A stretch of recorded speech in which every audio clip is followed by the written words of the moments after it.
The first time my sister tried to destroy my engagement, she did it in Arabic. Chelsea sat across from my future father-in-law, lifted her coffee as if she were offering him a confidence, and said in a careful Lebanese dialect, "She is only marrying your son for money."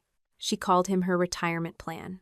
The spoon in Amal Haddad's saucer clicked once and stopped. Cardamom hung in the warm air. My engagement ring pressed cold against the side of my finger as I looked at my sister and waited for her to finish. Chelsea smiled. She thought I was confused. I answered in the same dialect, "Your pronunciation is better than I expected, but whoever taught you forgot one thing. A lie does not become true just because you tell it in another language." The color around her mouth drained away.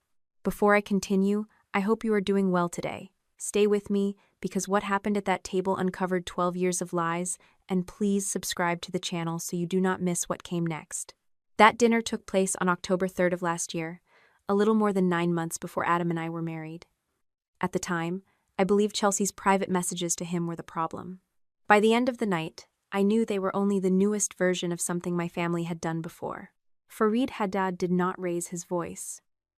He set his phone beside his plate, looked directly at Chelsea, and spoke in English. "Interesting," he said. "Morgan warned us you would say exactly that." Chelsea's hand tightened around her cup. Fareed tapped the dark screen with one finger. "She also warned us about the messages you sent my son." My mother inhaled sharply, but it was not the sound of surprise. It was the quick, annoyed breath she used when someone skipped ahead in a conversation she had planned. Adam sat beside me, close enough that the sleeve of his navy sweater touched my arm.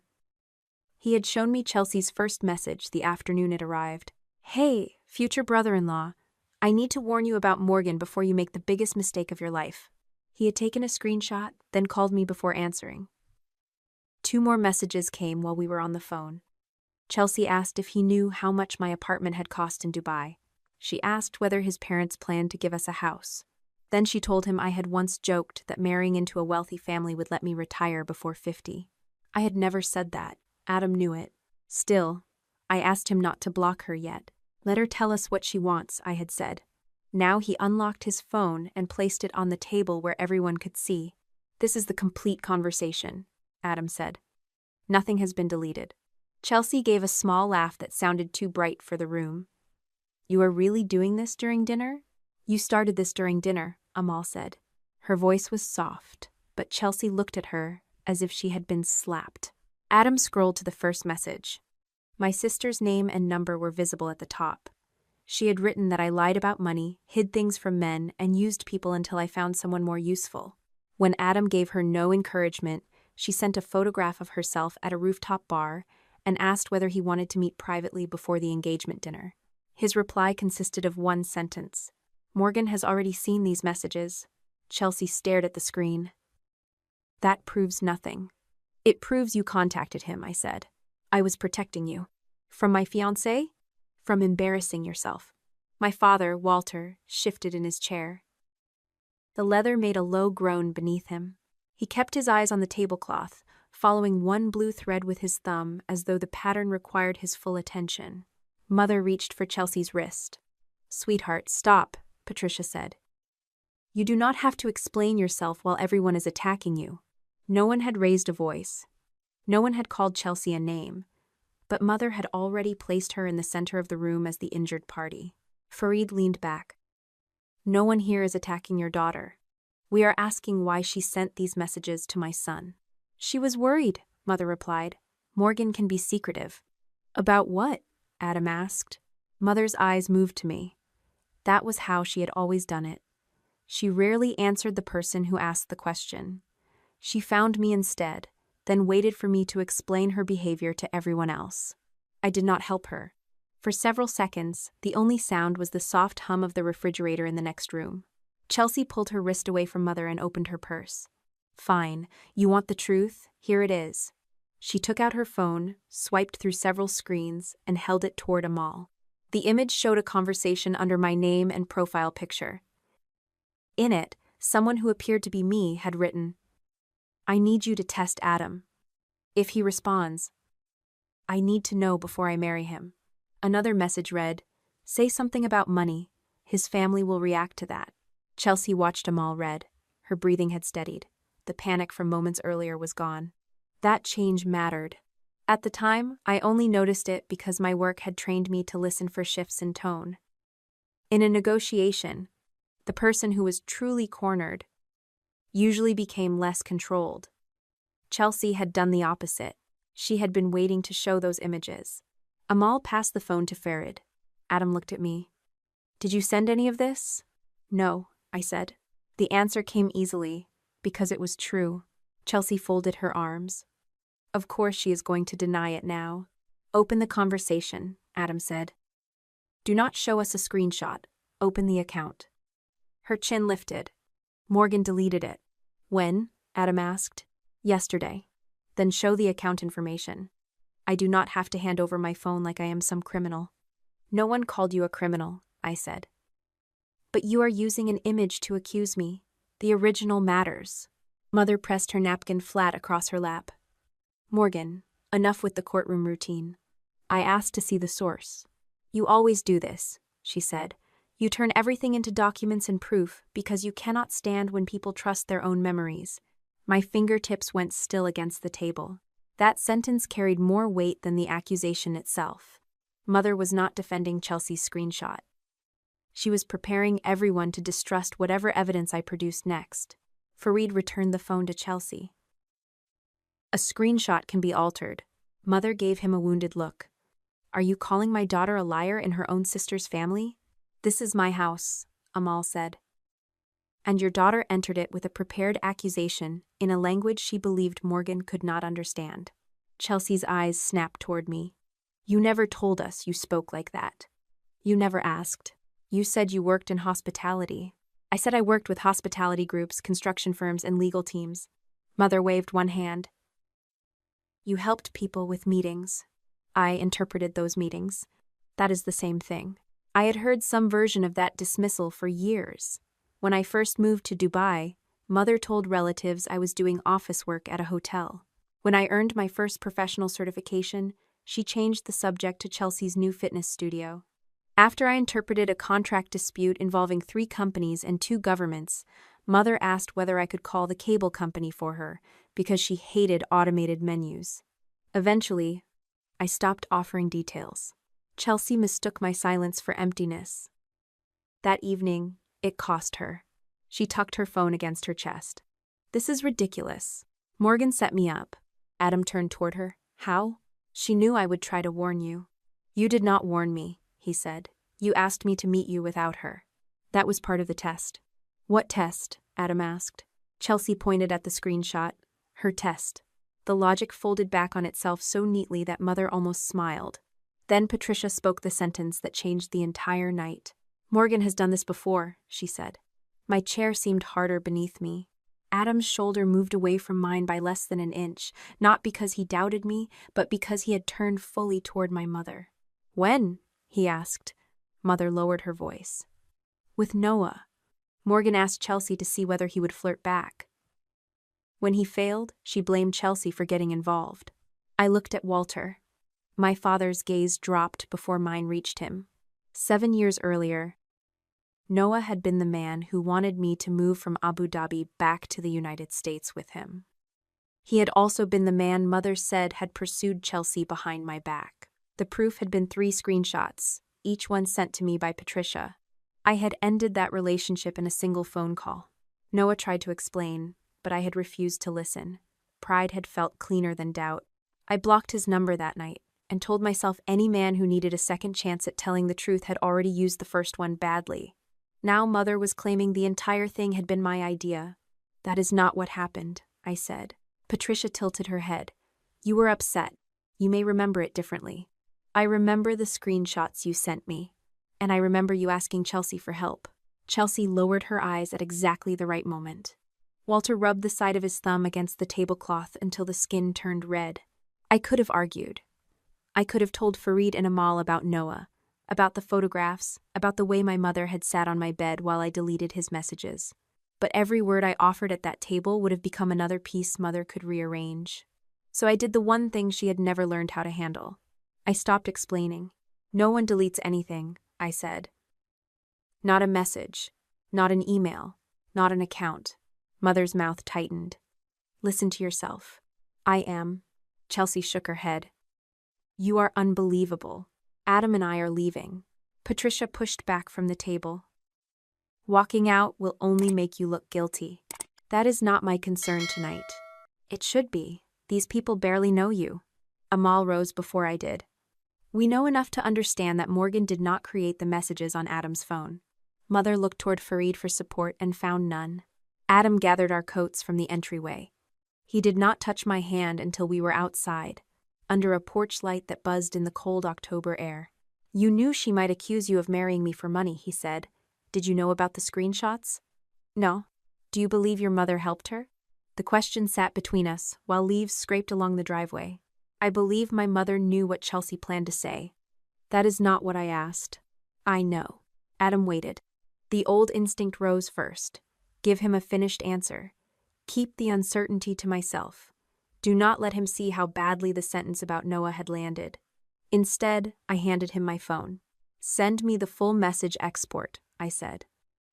Tonight, before anyone has time to change anything. He studied my face, but did not ask whether I was all right. I was grateful for that. On the drive home, I opened the screenshot Chelsea had shown at dinner. Adam had taken a photograph of it before she put her phone away. Most of the language was clumsy. Whoever created it had copied the way I wrote in business emails, but added contractions I rarely used and phrases that sounded too dramatic to be mine. One line was different. He failed the test before you even asked. The heater blew warm air across my knees, but my fingers stayed cold around the phone. 7 years earlier, after Mother showed me the cropped messages between Chelsea and Noah, I had asked how long it had been going on. Patricia had covered my hand with hers and said, "Honey, he failed the test before you even knew there was one." I had not told Chelsea that sentence. I had not told Adam. Until that night, I had not repeated it to anyone. My sister could have faked my name. She could have copied my photograph and learned a few lines of Arabic. But that sentence had come from my mother. And if Patricia had written part of Chelsea's lie about Adam, then I had to ask a question I had avoided for 7 years. What else had she written for her? I did not sleep much that night. By 6 the next morning, the kitchen smelled like burned coffee because I had forgotten to remove the pot from the warmer. My laptop sat open beside a legal pad, and Adam's exported message file filled the screen in lines of plain black text. Screenshots could be cropped, rearranged, or stripped of context. A complete export was harder to twist. Adam had sent me the file before midnight, along with copies saved in 2 different locations. He had also included the photographs he took of Chelsea's screen at dinner. I checked the dates first. Chelsea had contacted him on October 2nd, 1 day before the dinner, and 2 days after I told my family the money would end in 6 months. Her first message came at 9:12 in the morning. By noon, she was asking whether Adam's parents owned their home outright. At 3:47, she sent the photograph of herself at the rooftop bar. Nothing in the conversation showed me asking her to contact him. Nothing resembled the screenshot she displayed at dinner. I created a new folder, labeled each file with the date and source, then changed the passwords on my email, cloud storage, banking accounts, and phone carrier. Every current login belonged to a device I recognized. No unfamiliar computers. No active sessions in Michigan that should have been in Dubai. No signs that anyone had entered my present accounts. That should have made me feel safer. Instead, it narrowed the question. Chelsea had not stolen the fake conversation from my phone. Someone had built it. My doorbell rang just before 8. Adam stood outside holding 2 paper cups and a small bag from the bakery 3 blocks away. He waited until I stepped aside before entering. "I brought coffee that has not been cooked twice," he said. I glanced toward the glass pot on the counter. "Mine has character. Yours has a criminal record." The corner of my mouth moved before I could stop it. He set the cups down and took the chair across from me. His eyes traveled over the open files, the legal pad, and the list of passwords I had already changed. "You have been awake all night." I slept. "For how long?" "Enough." Adam did not argue. He reached for the printed message export instead and read the first page. "I was thinking about the voice message," he said. Chelsea had sent him 1 audio recording after he stopped answering her questions. It was only 12 seconds long. She said she was trying to help him before I trapped him in a marriage built on secrets. I had listened to it twice the day before. This time, I put on headphones. Chelsea's voice came through clearly, low and serious, with the careful concern she used when she wanted to sound older than she was. A television played somewhere behind her. There was the clink of glass, a chair dragging, and then another voice beneath the final sentence. I replayed the message. The background voice was faint enough that I could not make out every word. Still, one phrase rose between the television and Chelsea's breathing. Use the money line first. I pulled one side of the headphones away. Adam watched me. You heard it too. Play it through the speakers. He connected his phone to my laptop and increased the volume. The recording filled the kitchen, rough and distorted. Chelsea said, "I'm only trying to protect you." Behind her, a woman spoke. Use the money line first. That will get his father's attention. The second sentence blurred under the television, but the first did not. Adam stopped the recording. That sounds like your mother. It sounds like her. You are sure? No. I removed the headphones and placed them beside the computer. I know her voice. I know how she emphasizes the word money. But an unclear recording is not enough to prove she was there. Adam studied me for a moment. You do not have to qualify everything. Yes, I do. Morgan, if I accuse her before I can support it, she will make the accusation the story, not what she did. That was the difference between my mother and me. Patricia could repeat a suspicion until it became family history. I needed something that would survive outside the room where it was spoken. Adam looked back at the waveform on the screen. Then we preserve it and keep going. I copied the original audio file into the evidence folder and wrote down where it had come from. The process calmed my hands. At 9, I logged into the account I used for family expenses. The arrangement had begun years earlier when my father forgot to renew his homeowner's insurance. After that, Mother sent me bills and receipts, and I either paid the company directly or reimbursed her. Over time, the folder grew to include property taxes, prescriptions, repairs, and the occasional emergency involving Chelsea. I had never given Mother unlimited access to my bank account, but I had trained everyone to believe that if a bill looked urgent enough, I would solve it. I canceled the automatic transfer scheduled for the following week. Then I changed the payment method for my father's prescriptions, so the pharmacy would charge me directly. Their health insurance premium was already paid through the end of the month, and the property tax account was current. I was not cutting off medicine or shelter. I was stopping cash from moving through my mother's hands. Adam read the confirmation email over my shoulder. What about the wedding deposits? We pause anything that is not already due. His posture tightened. Are you canceling? No. Then why pause it? Because I am not spending another dollar while someone is trying to damage the marriage attached to that wedding. He nodded slowly. All right. The relief in his voice bothered me more than an argument would have. You thought I might end it. I did not know what you were thinking. You could have asked. I did. He had. Twice the night before, once in the car and once at my door. Both times I told him I needed to review the messages before discussing anything else. Adam rested his forearms on the table. I'm not asking you to decide today. I just need to know whether I am standing inside the decision with you or waiting outside until you finish making it.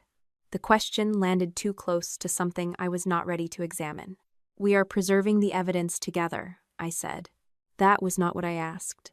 My phone rang before I had to answer. Aunt Diane's name appeared on the screen. Mother's older sister rarely called before noon unless someone was in the hospital or Patricia had been busy.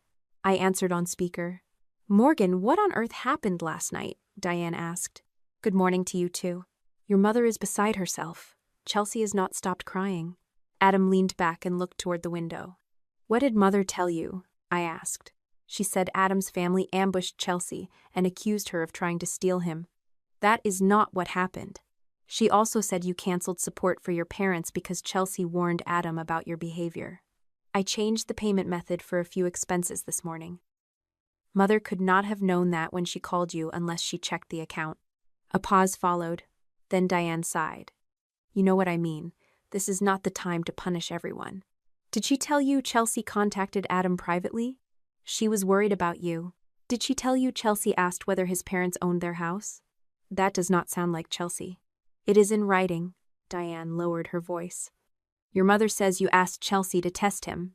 She showed a screenshot. She refused to open the original account. You always need everything documented. The phrase sounded almost identical to what Patricia had said at dinner. I am going to send you one thing, I told her. The first message Chelsea sent Adam. After that, I am not discussing this until I know more. Morgan, families do not survive when everyone starts building cases against each other. Families do not survive when one person is expected to accept every version of events except her own. I ended the call before she could turn the sentence into another argument. Adam's coffee had gone untouched. He rotated the cup between his palms. How many more calls will there be? As many as Mother needs. By 10:30, there were 4. Aunt Linda left a voicemail saying Adam was isolating me.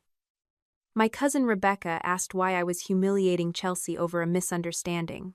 An uncle I had not spoken to since Christmas sent a message about blood being thicker than water. No one asked for the original messages. No one asked why Chelsea had prepared an insult in Arabic. Mother had given them a simple story. Adam's wealthy family had turned me against my own, while Chelsea had tried to protect me and been punished for it.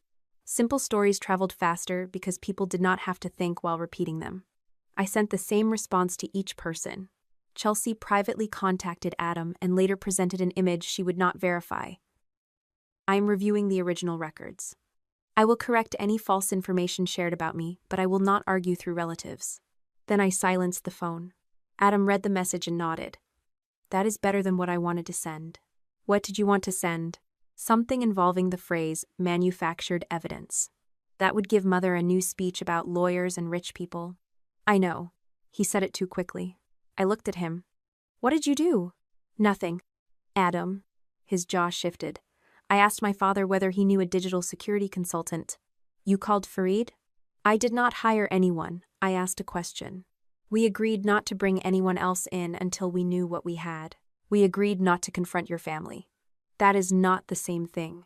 I was trying to understand whether the fake screenshots could be traced. You were trying to fix it before I decided what I wanted done. His hands went still around the cup. I should have asked you first, he said. The apology came without a defense, but irritation remained lodged beneath my ribs. I am not asking you to stand still while this happens, I told him. I'm asking you not to take control because watching me handle it makes you uncomfortable. That is fair. The lack of resistance left me with nowhere to place the rest of my anger. Adam stood and carried both empty cups to the trash.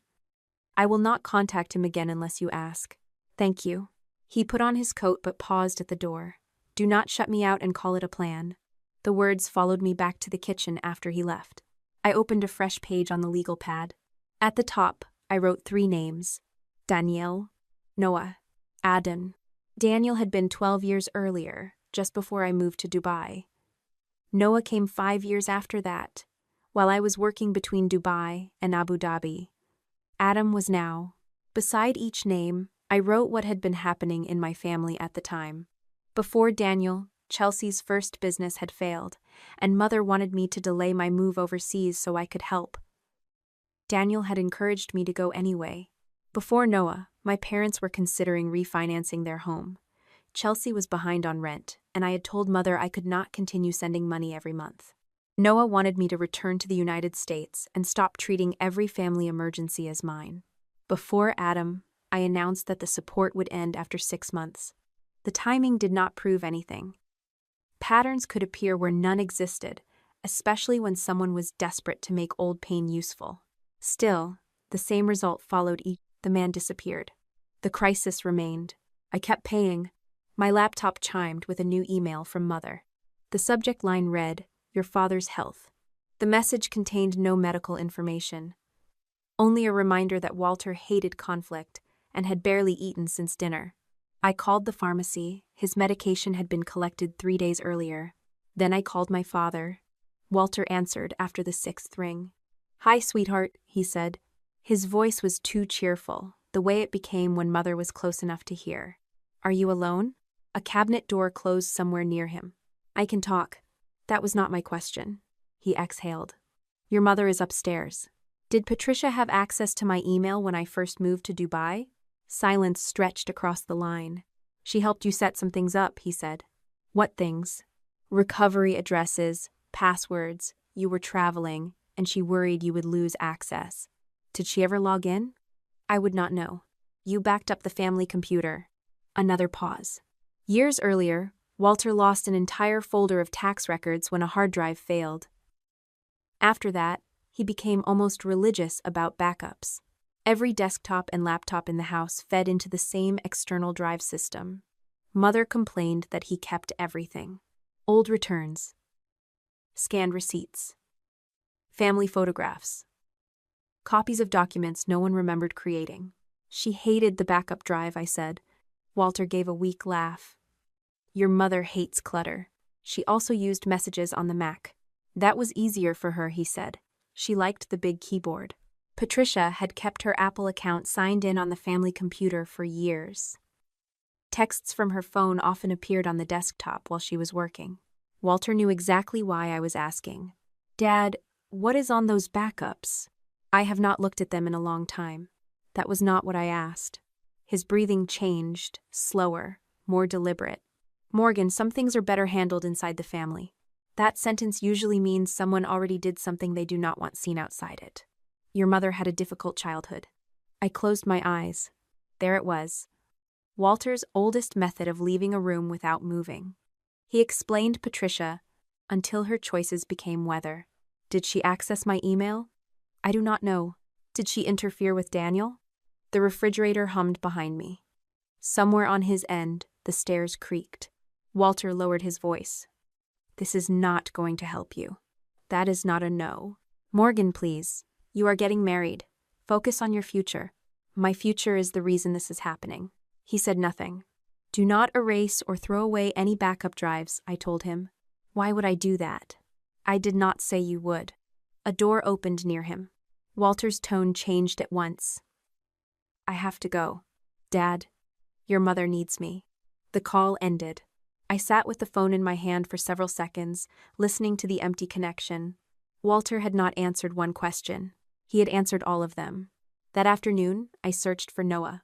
His old number no longer worked, but I found a professional profile connected to a logistics company in Dearborn. The photograph was recent enough for me to recognize him, though silver had begun to show at his temples. I wrote the message 3 times before sending it. Noah, this is Morgan. I am not contacting you to reopen the past. Something happened involving Chelsea, and I need to ask whether you still have the messages she sent you 7 years ago. I understand if you do not want to respond. I expected silence. Noah answered at 11:18 that night. I do not know what version you were told, he wrote. But I kept every message Chelsea sent me. You need to see the part your mother cut out. Noah chose a coffee shop near the river, far enough from his office that we were unlikely to run into anyone he knew. I arrived 10 minutes early and took a table near the back. The room smelled of roasted beans and wet wool from people coming in out of the October rain. A milk steamer hissed behind the counter, then stopped so abruptly that the silence afterward seemed louder. Noah walked in carrying a black laptop bag. 7 years had changed him in ordinary ways. Silver touched his temples now, and the shoulders of his coat sat a little tighter than I remembered. He wore a wedding ring. That helped. Whatever happened at the table between us would remain exactly where it belonged, in the past. He saw me, slowed for half a step, then came over. Hello, Morgan, Noah said. Thank you for meeting me. He set his bag on the empty chair beside him and took the seat across from me. My wife knows I'm here. I'm glad. She also knows why. That surprised me, though I tried not to show it. Noah folded his hands on the table. I don't keep secrets from her. Not anymore. The last 2 words were quiet, but they found their mark. I'm not here to cause trouble in your marriage, I said. I know. If I thought that, I wouldn't have come. A server stopped beside us. Noah ordered plain coffee. I asked for tea because my stomach had been tight since dawn, and coffee felt like a bad idea. Neither of us spoke until the server left. Then Noah opened his laptop bag. I kept the old phone for years, he said. Not because of you. It had business contacts and photographs I hadn't transferred. When I finally replaced it, I exported everything. Why keep Chelsea's messages? His fingers paused on the zipper. Because you accused me of something I didn't do, and the proof that I didn't do it was sitting in my hand. There was no anger in his voice. That made it worse. He took out a thin folder and placed it between us. I printed the full conversation, Noah said. The dates, the times, everything. The top page carried Chelsea's old number and a photograph of her I recognized from that year. She had been 26, newly separated from a man mother called unsuitable, and halfway through another business idea that needed money. The first message came from Chelsea. Hey Noah, Morgan talks about you all the time. I hope it's okay that I reached out. His reply was polite. Is something wrong? Chelsea answered that nothing was wrong, then asked whether he was enjoying Abu Dhabi. After that came questions about his apartment, his salary, and whether Morgan planned to return to the United States with him. Noah tapped the second page. This is where it changed. Chelsea sent a photograph of herself in a low-cut black dress. The message underneath read, Morgan says you like women who make an effort. I thought I'd see whether she was right. Noah replied 4 minutes later. Do not send me anything like that again. My fingers tightened around the paper. The version Mother had shown me began with a message from Noah that read, You look incredible. It had been placed directly beneath Chelsea's photograph. The full conversation showed that sentence belonged to something else entirely. The night before, Chelsea had sent him a picture of the Detroit skyline after a storm. Noah had written, That looks incredible. Mother had removed the photograph of the skyline, cut away the timestamp, and moved his words under Chelsea's picture. I read the pages twice. The second time, the trick looked obvious. 7 years earlier, it had looked like proof. You told me you never complimented her, I said. I told you the screenshot was wrong. You didn't tell me she had contacted you before. No. Why not? Noah looked toward the window. Rain traced thin paths down the glass. Because the first few messages seemed harmless, he said. Then she sent the photograph, and I shut it down. I thought if I told you, it would become a fight between you and your family. So you decided for me. Yes. He did not soften the answer. I was going to tell you when you came back from Dubai, Noah continued. Then your mother sent you the cropped images first. I remembered the hotel room where I had taken that call. The air conditioner had rattled above the desk, and the curtains smelled faintly of cigarette smoke, even though the room was non-smoking. Mother had sent 3 screenshots. By the time Noah called, I had already decided what they meant. You asked me to let you explain, I said. I did. I told you there was nothing to explain. Noah's coffee arrived. He waited until the server walked away before answering. You said if I respected you, I would stop calling. My tea remained untouched between my hands. I thought leaving with dignity was better than begging someone to tell the truth, and I thought giving you space was better than forcing you to listen. Neither decision had been wise. Both had looked respectable from the outside. Noah opened the folder again and removed another page. There's more. Chelsea's messages continued after he rejected her photograph. At first, she apologized. Then she tried a different approach. She told him Morgan had doubts about moving back with him. She said I felt trapped by his plans and worried he would make me abandon my parents. Noah had asked where she heard that. Chelsea replied, Mom says once this is over, you will stop filling her head with ideas about moving. I read the sentence 3 times. Noah leaned back. At the time, I thought she meant her mother. Maybe she did. She did. How can you be sure? Because Chelsea doesn't call anyone else, Mom. The server placed a small dish of lemon slices beside my tea. One of them slipped against the porcelain with a wet sound. Noah pointed to the next line. I asked her what she meant by once this is over. She never answered. Instead, Chelsea sent another message saying, I always came home after men disappointed me. Then she used a name I had not heard in years. Momo. My mother had called me that when I was little. No one outside the family knew it, and Chelsea had stopped using it by high school because she knew I hated it. The message read, Momo always thinks she can leave, but she comes back when people show her who they are.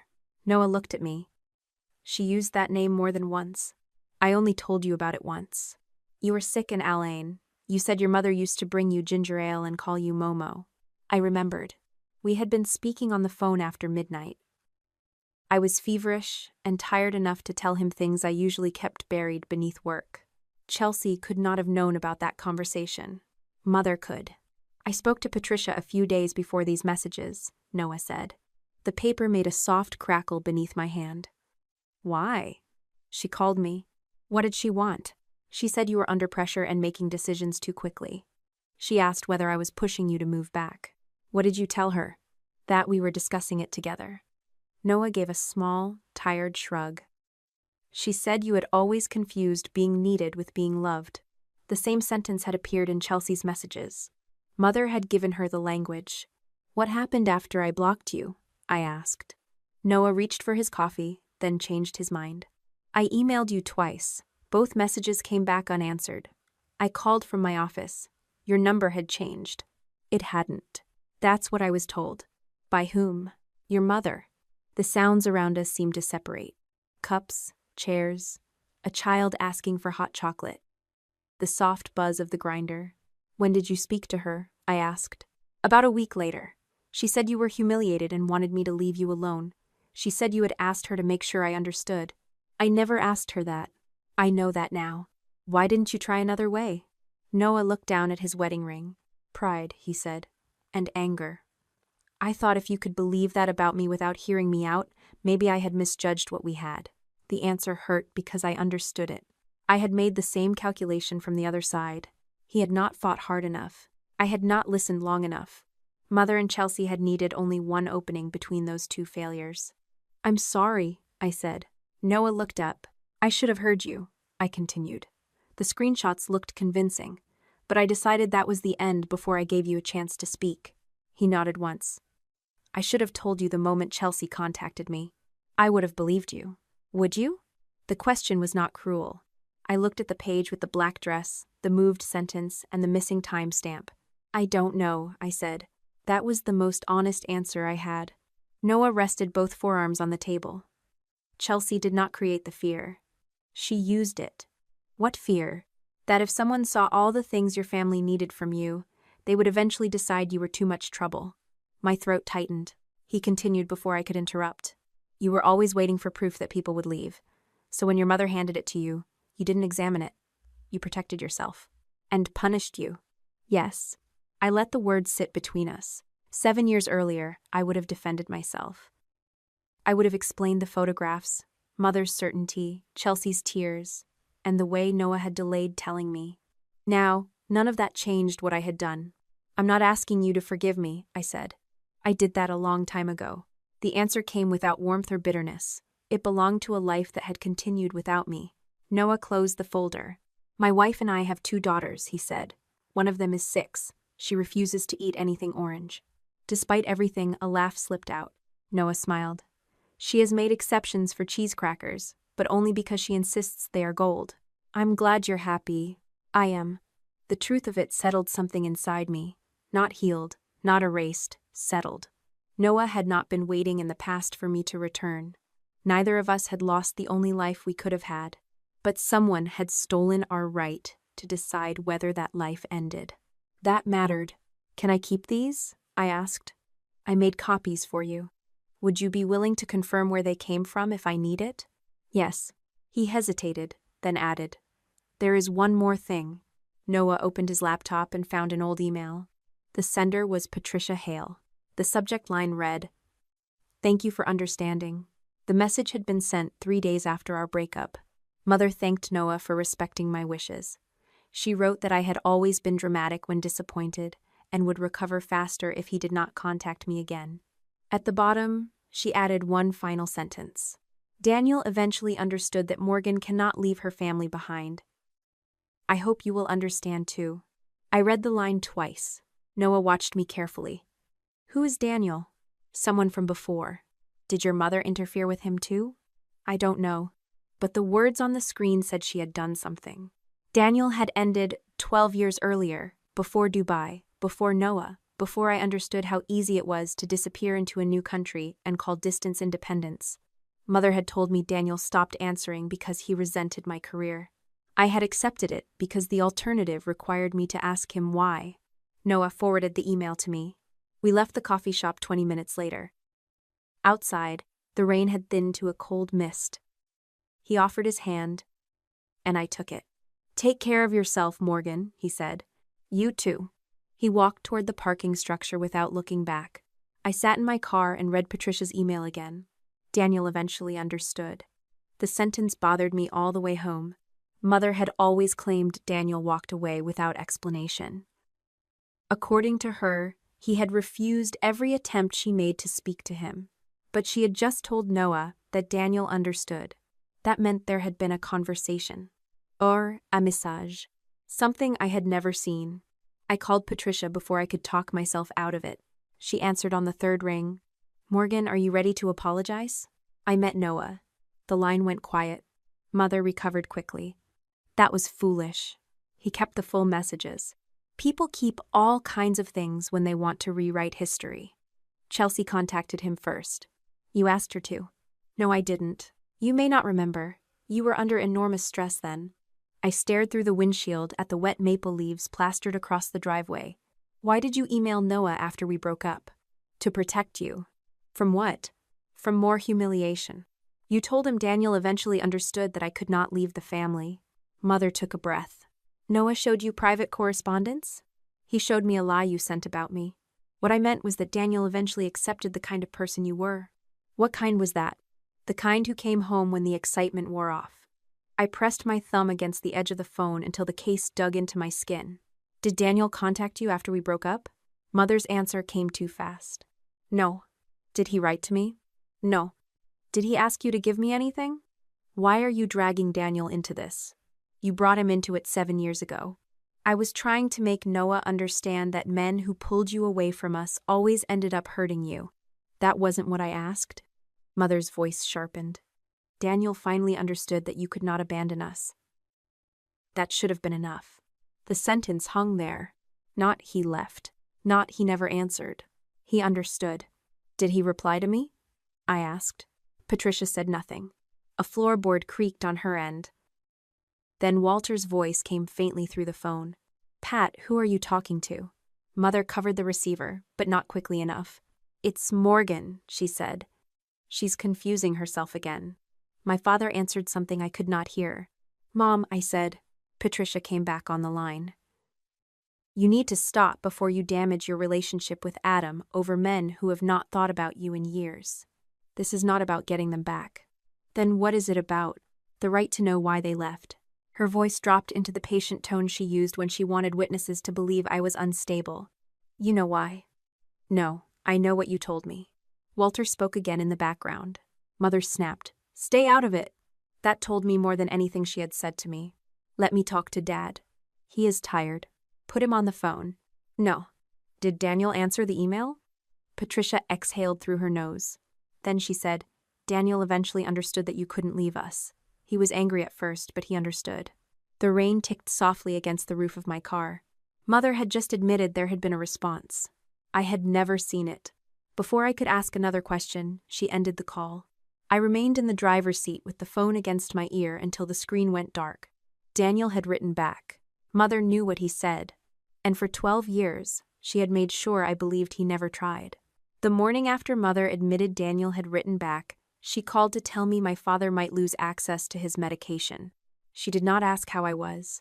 She did not mention Noah, the altered screenshots, or the sentence she had let slip the night before. "Your father's prescription was rejected," Patricia said. "And the roof is leaking over the guest room again. I hope you're satisfied." I stood at my kitchen counter with my phone pressed to my ear, watching rain collect along the bottom of the window. "When was the prescription rejected?" "This morning." "Which one?" "You know which one." Walter took 3 medications. Mother knew that I knew. "Send me the notice from the pharmacy," I said. Her breath sharpened. "Your father needs his medicine, Morgan. He does not need an audit." "I'll call the pharmacy directly. You always make everything harder than it has to be." The call ended before I could ask about the roof. I contacted the pharmacy as soon as it opened. Walter's prescriptions had been collected 3 days earlier, and the insurance claim had cleared without a problem. Mother had not been confused. She had chosen the one subject she believed would make me move before I asked questions. The roof estimate arrived 20 minutes later. It came from Lakeview Home Services, the same company name I had seen several times in my family expense folder. The invoice claimed that storm damage required immediate repair and listed a deposit of $4,800. No photographs, no contractor license number, no detailed description of the damaged area. Only the sentence, "Failure to proceed may result in catastrophic structural deterioration." Contractors did not usually write like frightened insurance commercials. I opened the folder, marked Hail Care. The folder had begun as a simple record of bills I paid for my parents. Over the years, it grew into subfolders for insurance, prescriptions, taxes, repairs, and Chelsea emergencies. Mother sent receipts, and I saved everything because she accused me of forgetting each time I asked what a previous payment had covered. That habit had once seemed defensive.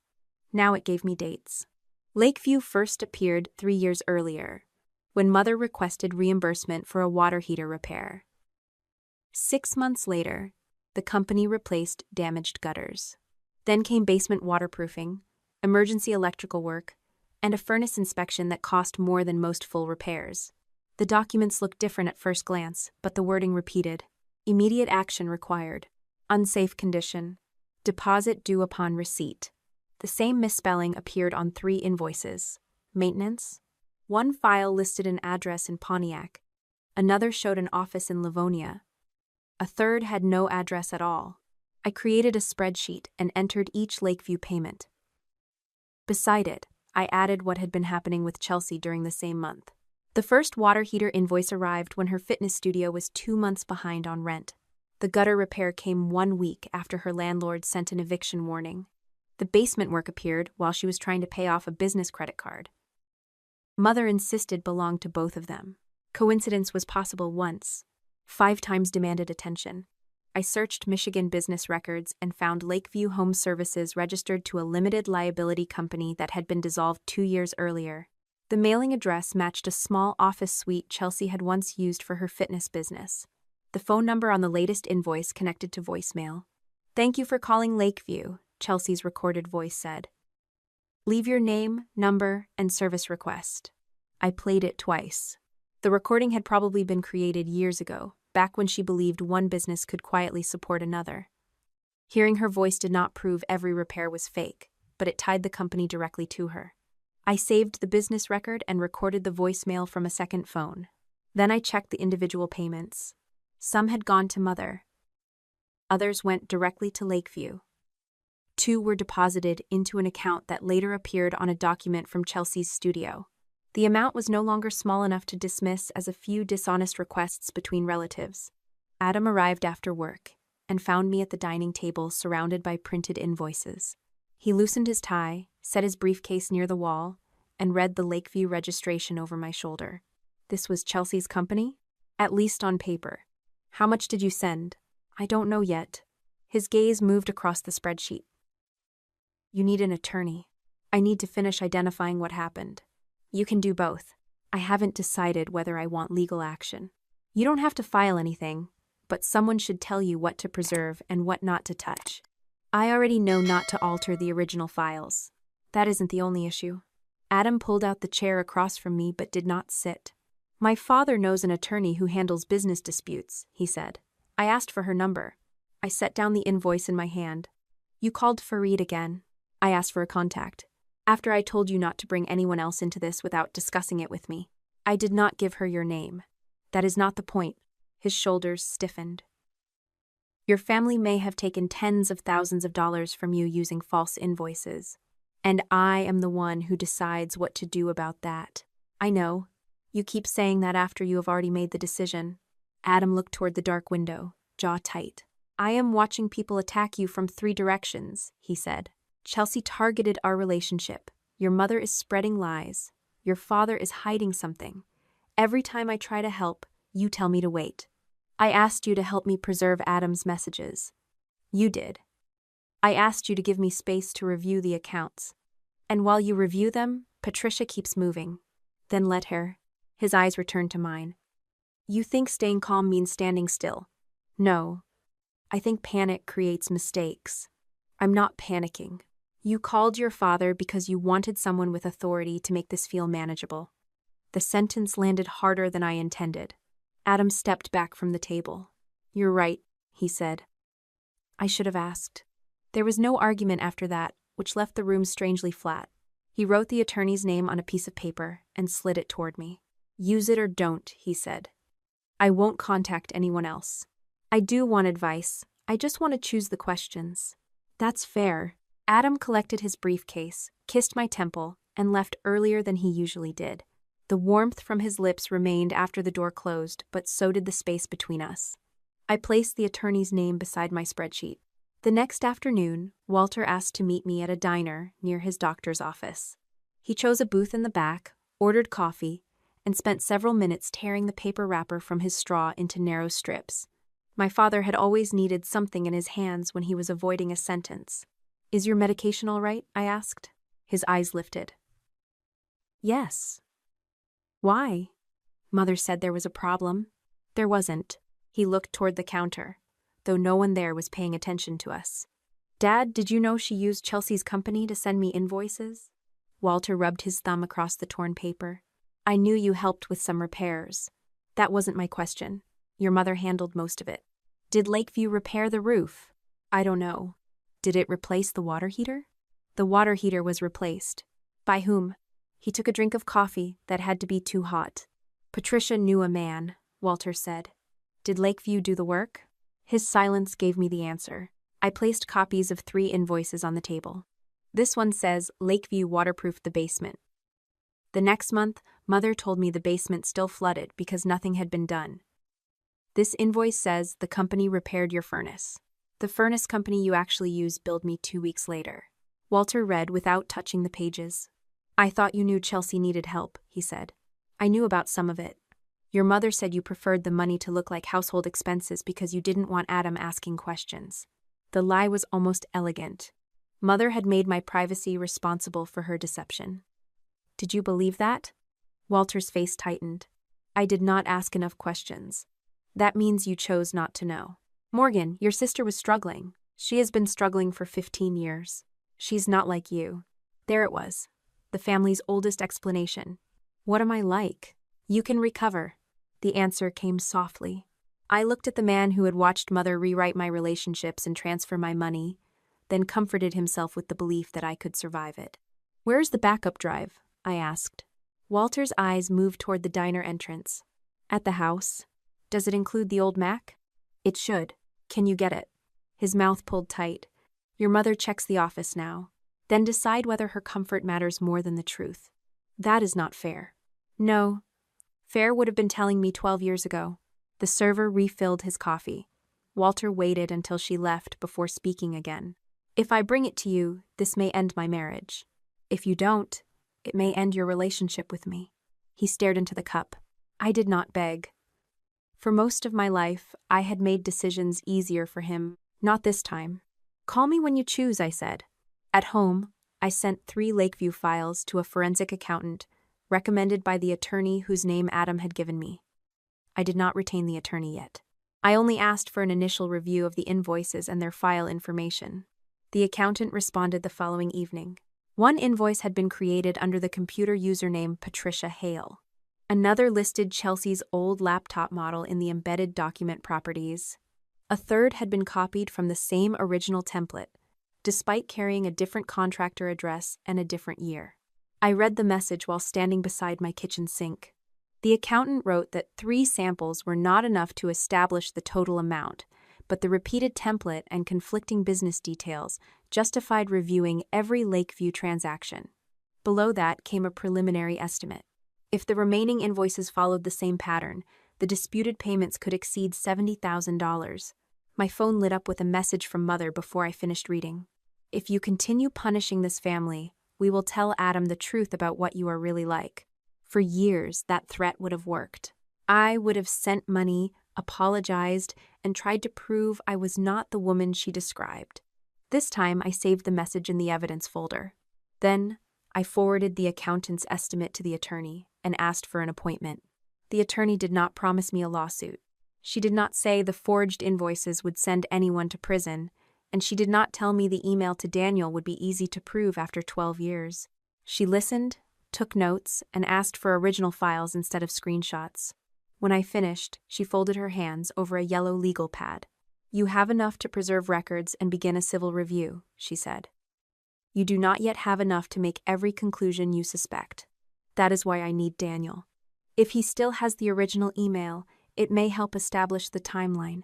It may not establish who typed it. I understand. She slid a page toward me with a list of documents to collect. Do not contact your mother about evidence you have not secured. Do not threaten anyone. Do not post anything publicly. And if you reach Daniel, keep the request narrow. What counts as narrow? Ask what he received. Ask whether he kept it.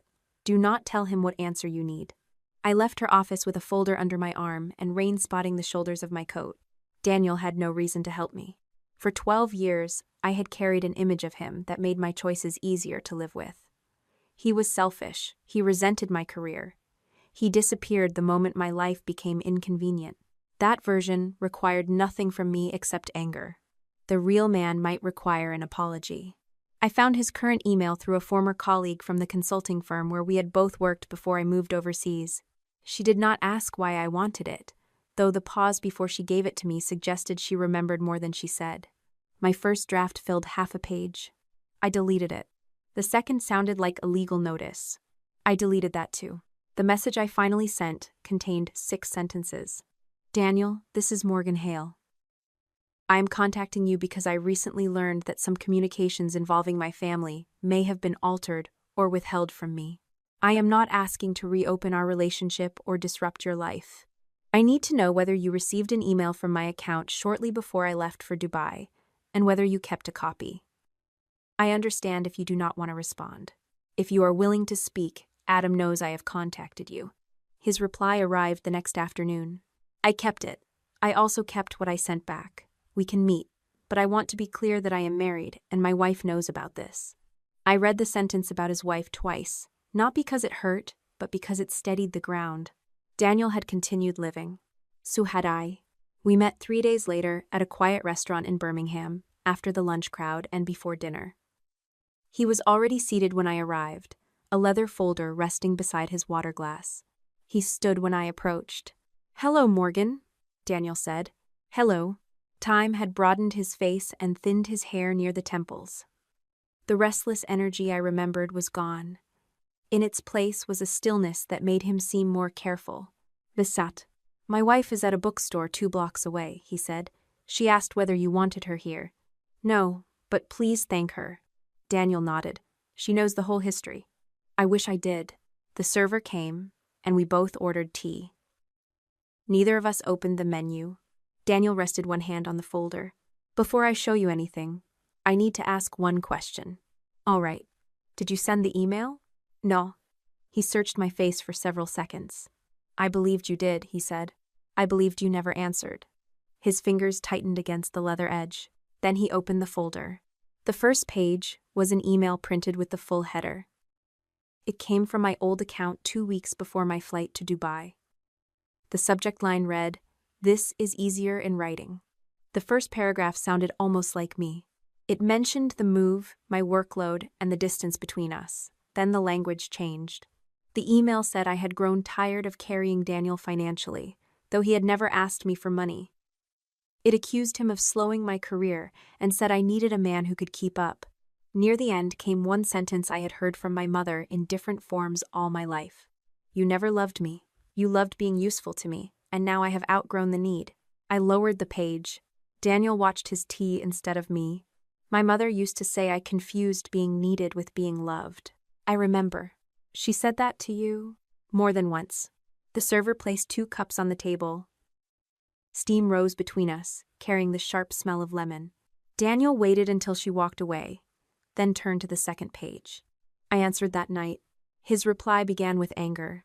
He called the email cruel and dishonest. He said he had supported my move even when it frightened him, and he had never asked me to stay. Halfway through, the anger gave way to questions. "What happened yesterday? Why won't you take my calls? Did someone tell you something about me?" At the end, he wrote, "If you want to end this, tell me in your own voice. I will accept it. But I will not accept that this email sounds like the woman I have known for 4 years." My hands went cold around the paper. "I never saw this. I sent it twice." Daniel removed another sheet. The call log showed 6 attempts over 4 days, 2 from his cell phone, 3 from his office, and 1 from a number I did not recognize. "What was the last number?" I asked. The front desk at your apartment building. I looked up. I asked them to connect me because your phone went straight to voicemail. They said you had left instructions not to accept calls from me. I never did that. I know. He turned another page. There was a handwritten note beneath the call list. Went to Hale House. Patricia said Morgan had left early and did not want contact. The date was the morning before my flight. You came to the house? Yes. I was upstairs packing. His gaze lifted to mine. For a moment, the restaurant seemed too quiet, though silverware still clicked from the kitchen and a man near the bar was speaking into his phone. Your mother answered the door, Daniel said. She told me you were humiliated by my reaction and had asked her to keep me away. I never asked her that. She said the email was final. What did you say? I told her it did not sound like you. Daniel pulled one last paper from the folder. She said people sound different when they finally stop pretending. The sentence carried Patricia's rhythm so clearly that I could hear her voice around it. I placed the email on the table and flattened one corner with my thumb. Why did you stop trying? The question was unfair, but I needed the answer. Daniel did not defend himself. After the 6th call, I was angry, he said. After your mother turned me away, I was embarrassed. I told myself that if you could end 4 years by email, I had been wrong about you. You could have waited until I got to Dubai. I could have. You knew where I was staying. I did. Then why didn't you call? His jaw shifted. Pride, he said. And because I thought chasing someone who had rejected me would make me pathetic. The answer entered the space between us and found its match. I blocked you before I left, I said. Daniel looked at me. Mother told me you had read the email and agreed there was nothing more to say. I told myself that if you cared, you would find another way. I did find another way. I know that now. We sat with the old arithmetic. 6 calls from him, no questions from me. 1 locked front door. 1 mother standing between 2 people who were both too proud to cross the distance she created. I am sorry, I said. Daniel's expression did not change, but his shoulders lowered slightly. I should have called from another number, I continued. I should have asked you directly. Instead, I decided silence was dignity. I should have come back the next day. My mother might have turned you away again. Then I should have made sure you heard me. Neither admission erased what Patricia had done.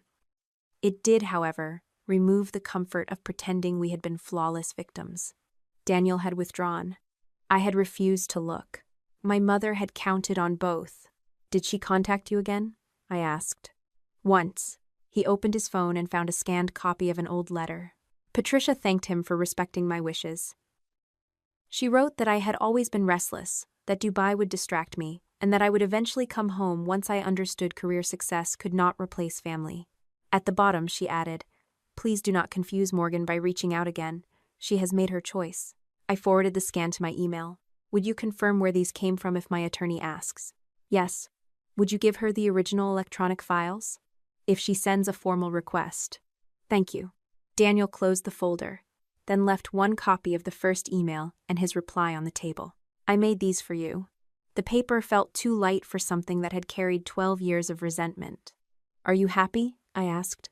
The question came out before I could decide whether it was appropriate. Daniel glanced at his wedding ring and smiled. Not at me, but at whatever image the ring brought to mind. Yes, he said. We have a son in college and a daughter who thinks I do not understand how streaming services work. A small laugh escaped me. You probably don't. I understand enough to pay for 5 of them. The tension eased for a moment. Then Daniel looked at the copies in front of me. What she took from us was not necessarily a marriage, he said. Maybe we would have failed for reasons that belong to us. That is possible, but we should have been the ones to decide. I nodded. That was the wound beneath every document. Not lost romance. Lost choice. We left separately. His wife waited beneath the bookstore awning in a red coat holding 2 paper bags. Daniel walked toward her, and she reached for his hand before he was close enough to offer it. I watched only long enough to see that he had built something good. Then I drove home. Adam's car was parked outside my building. He stood when I opened the door, but he did not ask what Daniel had said. He waited while I removed my coat and placed the folder on the counter. He wrote back, I said. Adam's face tightened. 6 times. He came to my parents' house. My mother turned him away while I was upstairs. Adam pulled out a chair but did not come closer. I hated him for 12 years, I said. And he was trying to reach me. You did not know. I chose not to ask. Morgan, that matters. He started to answer, then stopped. I took off my engagement ring. The gold left a pale line around my finger. Adam's eyes followed my hand as I placed the ring in the drawer beside the sink. I need tonight alone, I said. Are you ending this? No. Then tell me what you are doing. I do not know. His hands opened, then closed at his sides. All right, Adam said. I'll go. The quiet acceptance irritated me, though I had asked for it. He put on his coat and paused beside the door. I am not Daniel, he said. And you are not the woman you were 12 years ago. I know. I'm not sure you do. After he left, I stood in the kitchen with my bare finger curled into my palm. Near midnight, my phone vibrated. The first message came from Walter. I found the backup drive. Your mother knows I have been looking. A second message appeared before I could answer. There is something I have to tell you before you open it. Then a third. I knew about the first email. For 4 days after my father admitted he knew about the first email, I behaved like a woman whose life was still under control. I answered work calls, reviewed contracts, corrected a junior interpreter who confused a termination clause with a suspension clause. I bought groceries, folded laundry, and replied to my attorney's questions before the end of each business day. I did not call Walter. I did not ask when he planned to bring me the backup drive. And I did not see Adam. He sent one message each morning. I'm here when you're ready. No questions, no pressure, no attempt to convince me that silence was unhealthy or unfair. By the fourth message, his restraint had begun to irritate me. That was when I admitted what I had been doing. I was waiting to see how long it took him to leave. The thought was ugly enough that I closed my laptop and walked to the kitchen. My engagement ring remained in the drawer beside the sink, exactly where I had placed it after meeting Daniel. I had opened that drawer at least 6 times, though I had not taken the ring out. Each time, the pale gold band waited beside a box of spare batteries and 2 takeout menus. Nothing had changed. That did not mean nothing was changing. I called Adam shortly after 7. He answered before the second ring. Are you home? I asked. Yes. Can you come over? I'll be there. He did not ask whether something else had happened. 20 minutes later, the doorbell rang. Adam stood in the hallway, wearing the same charcoal coat he had worn the night I asked him to leave. He had not brought flowers, wine, food, or any other object that would require me to respond with gratitude. Come in, I said. He hung his coat near the door and followed me to the kitchen. The chair across from mine scraped softly against the floor as he sat. Neither of us reached for the other. The apartment smelled faintly of the lentil soup I had reheated and forgotten on the stove. Outside, a delivery truck groaned through the wet street below. Adam rested his hands on the table. I spoke to Daniel, I said. I know. The answer pulled my eyes toward him. You know? You told me before I left. I told you I met him. I didn't tell you what happened. No. Adam waited. That was the hardest part. He did not fill the silence for me. I looked down at the grain of the table. The email came from my account. My mother wrote it, or at least most of it. Daniel answered 6 times. He came to the house while I was upstairs packing, and she turned him away. Adam's fingers tightened once, then relaxed.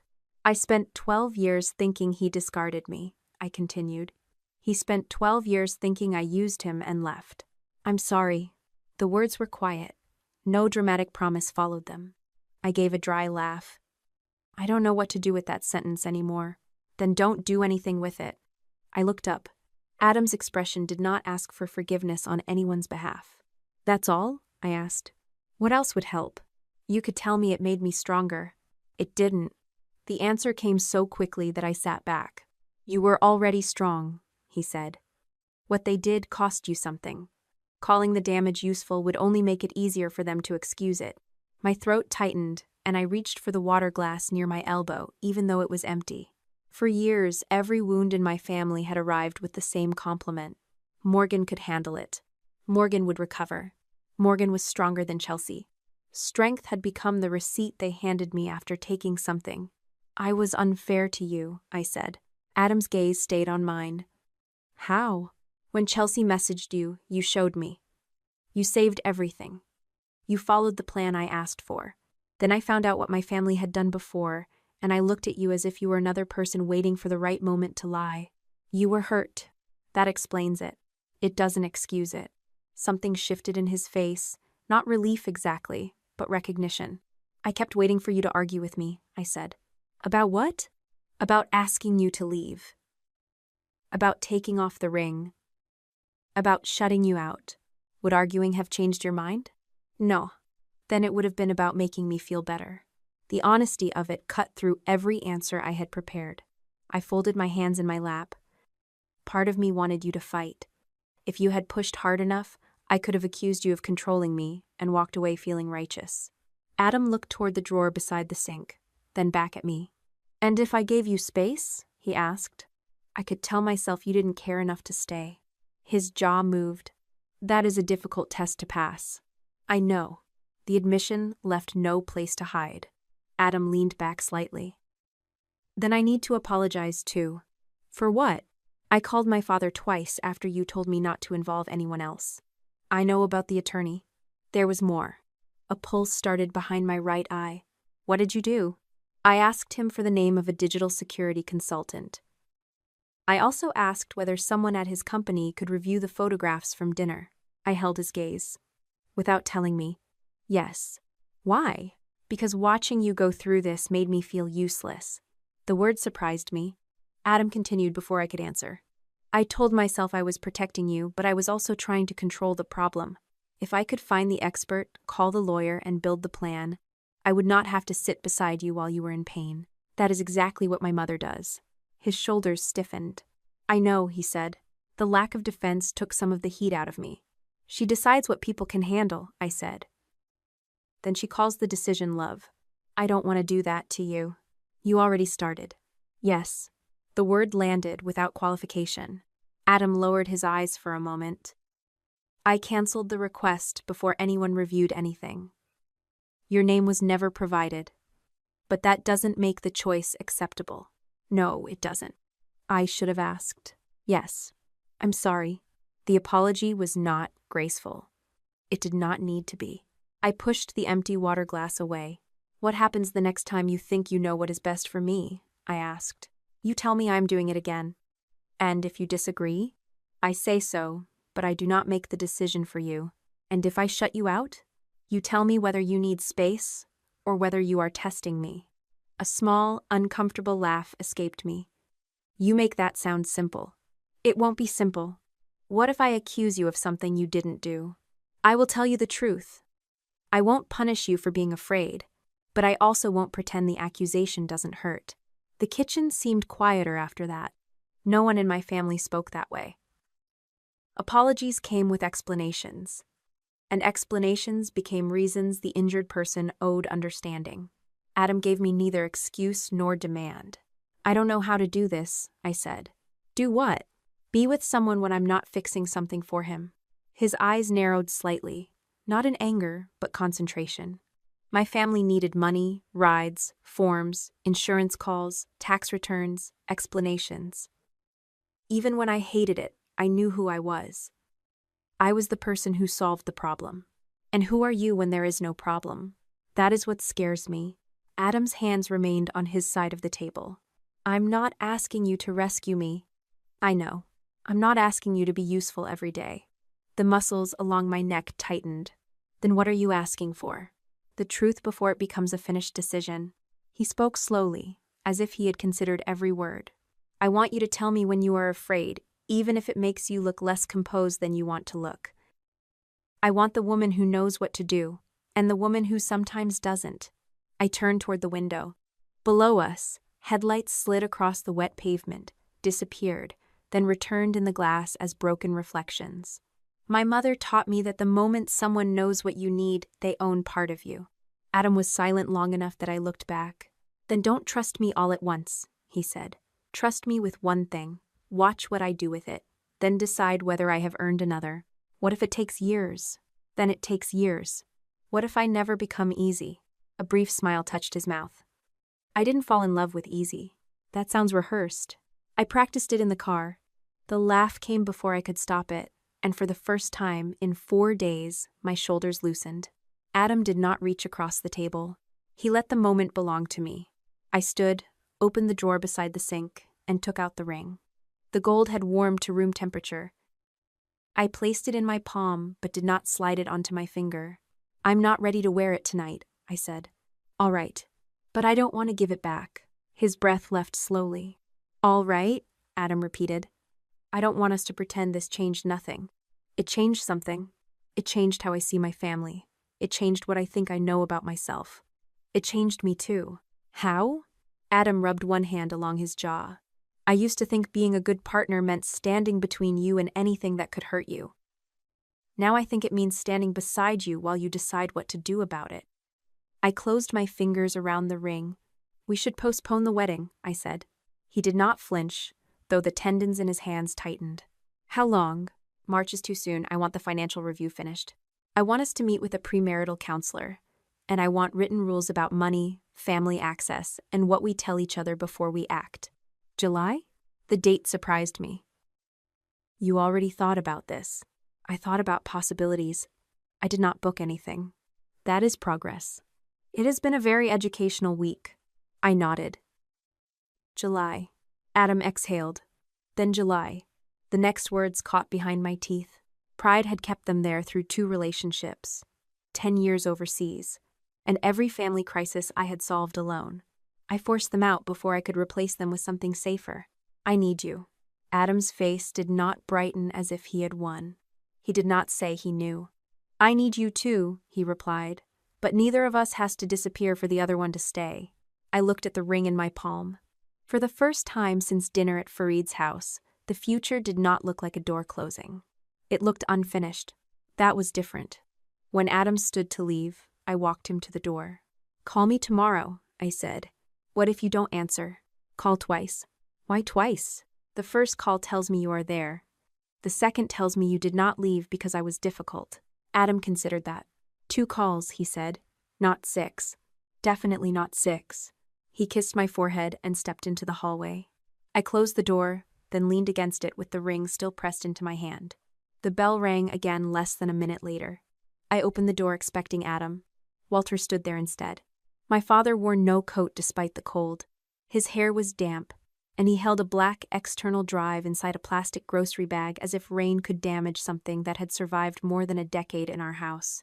"Your mother is asleep," he said, "or she was when I left." I moved aside. Walter entered but did not remove his shoes. Mud darkened the edge of my rug. He placed the bag on the kitchen table, in the chair Adam had just left. "I can't take this back," he said. "You shouldn't." Walter stared at the drive. I saw the draft of Daniel's email before it was sent. The refrigerator clicked on behind us. "You knew what she planned?" I knew she was angry. I thought writing it was her way of getting the anger out. "And after she sent it?" His eyes remained fixed on the table. "Dad, what did you do after she sent it?" Walter's mouth opened, but no answer came. The silence lasted long enough to become one. I pulled out the chair across from him. "What is on the drive?" He finally looked at me. "More than Daniel's email," Walter said. "Your mother kept a folder for every time she thought you were going to leave us." Walter sat across from me with both hands wrapped around a mug he had not touched. The external drive remained inside the grocery bag between us. Cheap plastic, knotted handles. A faint wet circle spreading beneath it on the table. Something that small had held more of my life than I had been allowed to see. "What do you mean, a folder for every time I tried to leave?" I asked. My father rubbed one thumb along the mug's rim. "Your mother liked to keep records." "That is not an answer. She made notes when things became difficult." "Difficult for whom?" Walter looked toward the hallway, though no one else was in the apartment. The habit irritated me more than any excuse could have. Even in my kitchen, with Patricia miles away, he behaved as if she might hear him through the walls. "The first folder was Daniel," he said. "You had accepted the job in Dubai, and Chelsea's studio was already behind on rent. Your mother believed you would leave and stop helping. I did leave. But you kept sending money?" After Daniel and I ended, his fingers tightened around the mug. There it was. Not proof yet. Not a confession with every detail tied neatly in place. Still, my father had just connected the end of my relationship to the money that followed. "When did you see the draft?" I asked. 2 nights before the email went out." "What did it say?" "Most of what Daniel showed you, I imagine." "You knew she had access to my account." Walter stared at the table. You helped set up the recovery address, I said. At the time, it seemed practical. And when she used it, I told her not to. The answer was so small that I almost missed it. You told her not to, I repeated. She said she only wanted to make Daniel understand how serious you were about leaving. You knew she planned to send an email from my account. I thought she wanted to frighten him. And after it was sent, Walter's face folded inward. She said it was already done. I pushed my chair back enough to put space between us. For 12 years, I had pictured my father as a man trapped beside a stronger personality. Quiet, passive, unable to stop the machinery once it began moving. But Walter had seen the first gear turn. Then he stepped aside. Daniel came to the house, I said. Did you know? I heard him at the door. You were there? In the den. You let her send him away while I was upstairs. Walter's eyes closed. I told myself you would go after him if you wanted to. You knew I had not seen his reply. I did not know what she had deleted. You knew enough.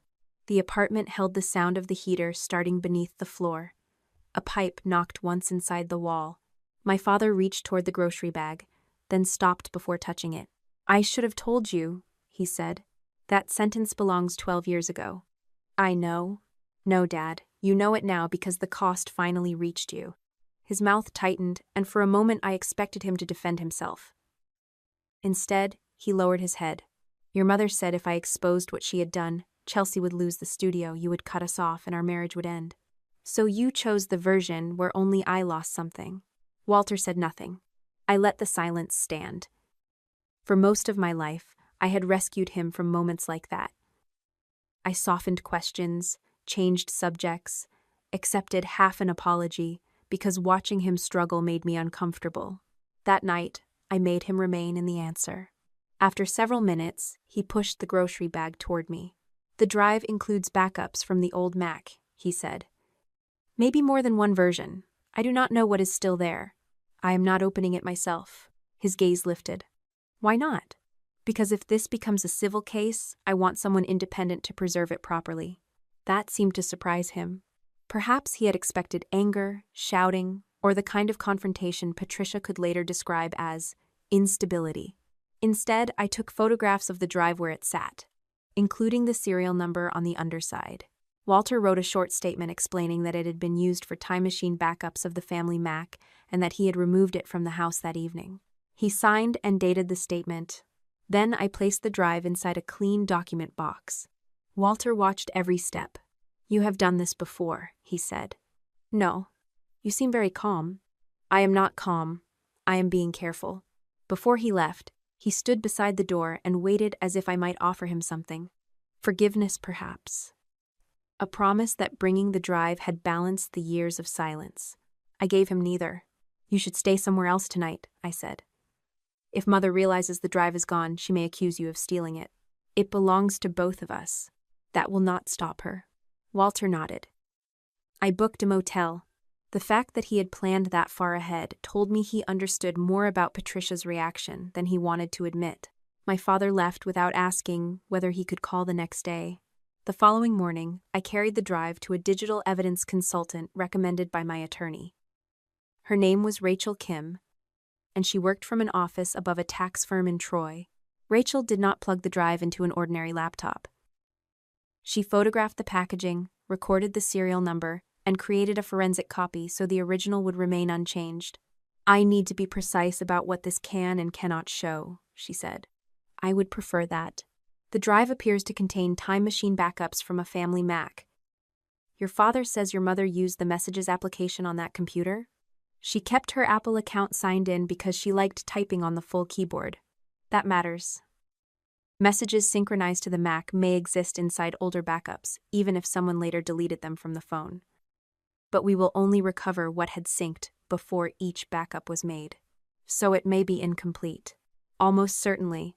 That is fine. I am not looking for a perfect confession. Rachel glanced at me over the rim of her glasses. Most people are. I am looking for pieces that match records I already have. She gave a small nod. That is more realistic. The first report arrived 2 days later. There was a draft of the email Daniel received. Not merely similar wording. The same paragraphs, the same order, the same sentence about him loving my usefulness rather than me. The file had been created under Patricia's user profile 48 hours before the email was sent. The final line differed. In the draft, Mother had written, "Do not contact me again." The version Daniel received said, "If you have any dignity, you will accept this and leave me alone." That sentence sounded more like Chelsea. The consultant also recovered a folder labeled Morgan Dubai. Inside were copies of my flight itinerary, account recovery information, and notes Mother had written about the people I spoke to before leaving. Daniel's name appeared 3 times. Beside it, Patricia had typed, "He encourages independence. Not loving. Not loyal. Not good for Morgan. Independence." That was the offense. The folder involving Noah was smaller.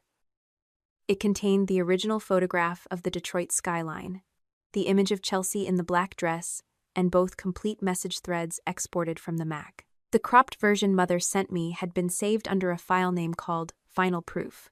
I stared at those 2 words until the letters lost their shape. Noah had never been the target of a sudden misunderstanding.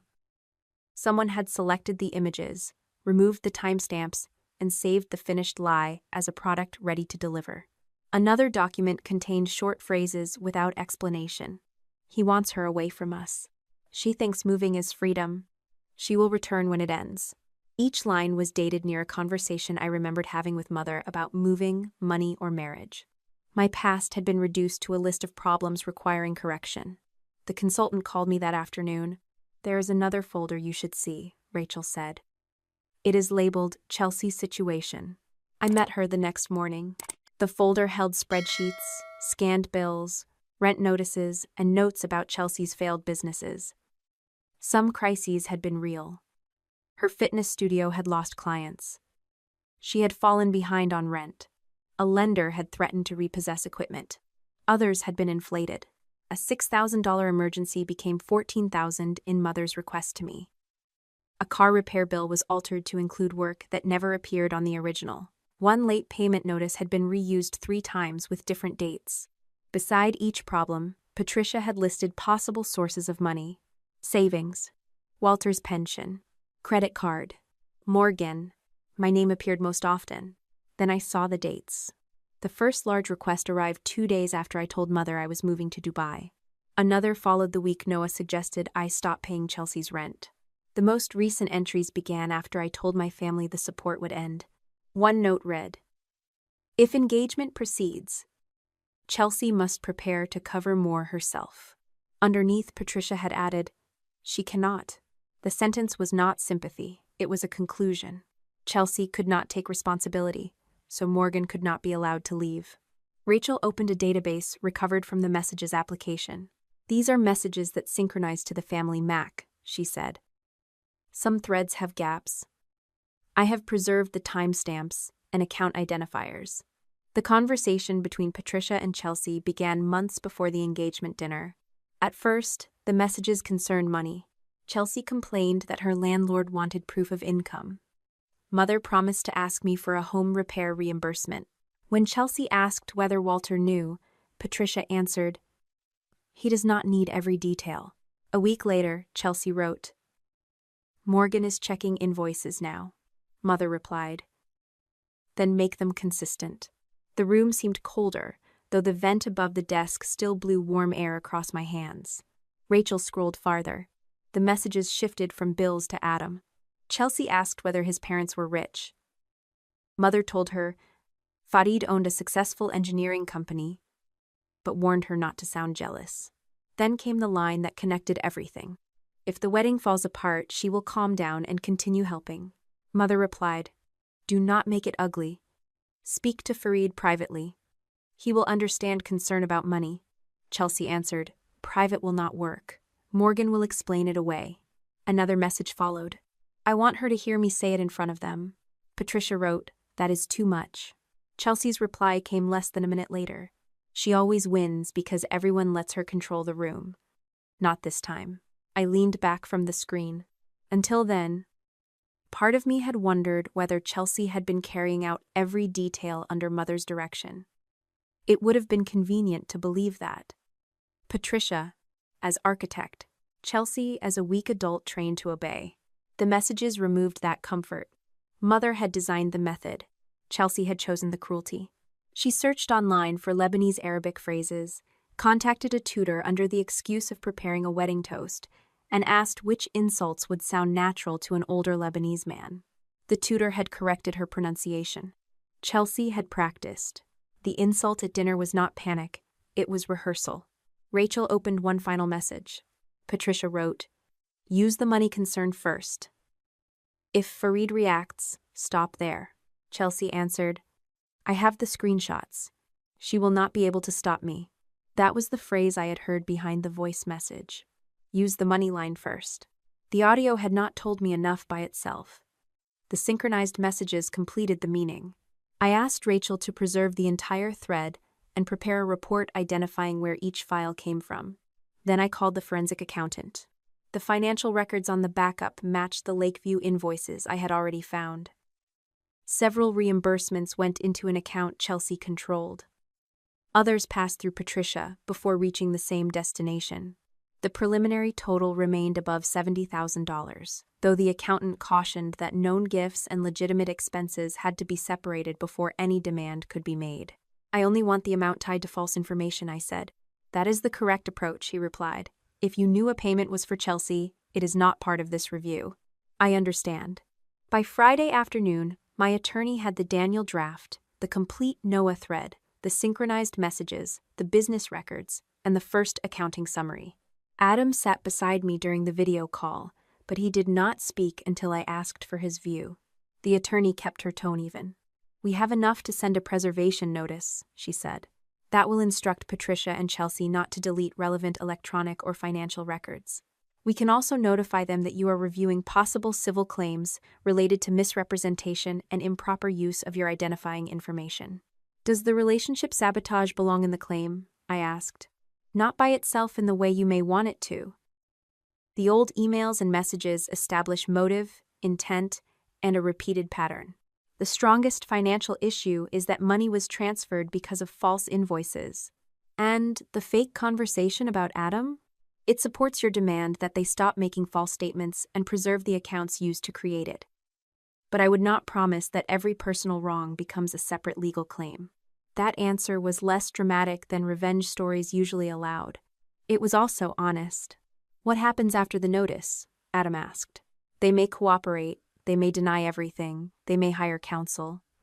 If they delete records after receiving it, that can create additional problems for them." The attorney looked at me through the screen. "I need your authorization before I send anything. Once they receive the letter, this will no longer be an argument they can pretend is private family business." I thought about Mother standing at the front door while Daniel waited outside, Chelsea moving Noah's words beneath the wrong photograph, Walter listening from another room, the invoices, the recovery passwords, the folder for every time I tried to leave. For years, they had counted on one certainty. I would protect the family from the consequences of what the family did to me. My attorney waited. Adam did not touch my arm or answer with his eyes. He kept his hands folded in his lap and left the choice where it belonged. "Send it," I said. The preservation letter went out on a Wednesday morning.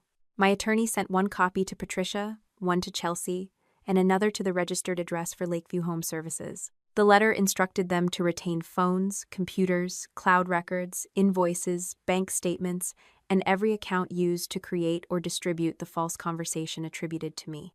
It also demanded that they stop using my name, photograph, signature, or account information. There was no threat of arrest. No promise that a judge would punish them by Friday.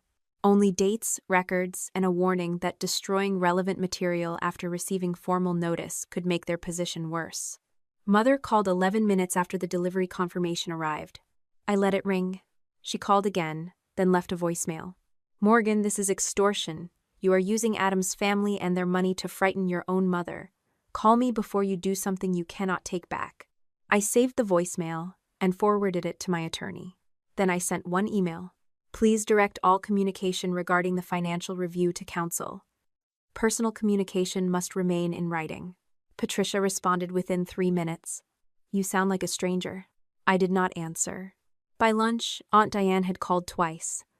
Aunt Linda sent a paragraph accusing Fareed of turning Adam against my family. Cousin Rebecca asked whether Adam planned to take control of my accounts after the wedding. The story had changed again.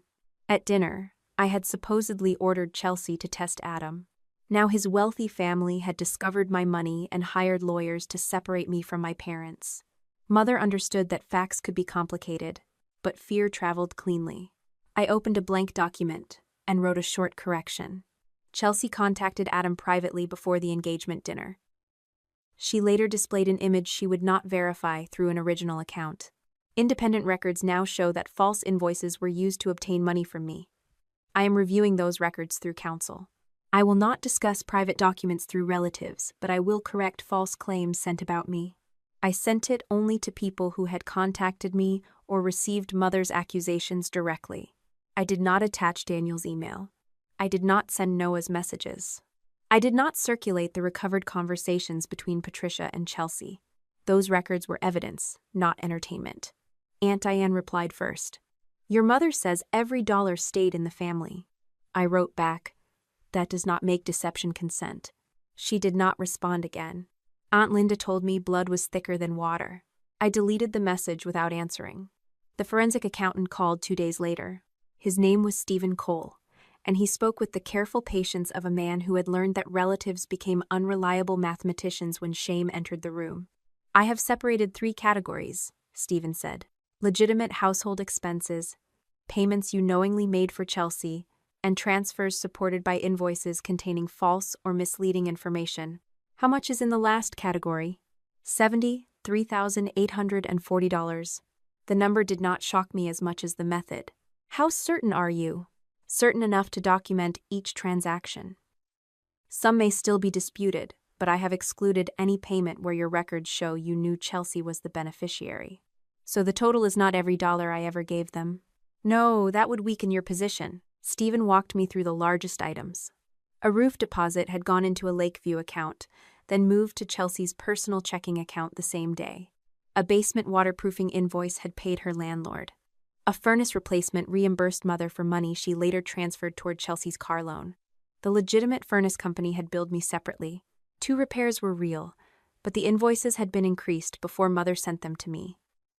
Even where work existed, the amount presented to me did not match the amount paid. They will say the difference was family support, I said. They may, Stephen replied. The problem is that you were shown documents saying something else. After the call, I sat at the dining table, with the accounting report open on my laptop. More than $70,000. Not enough to ruin my life.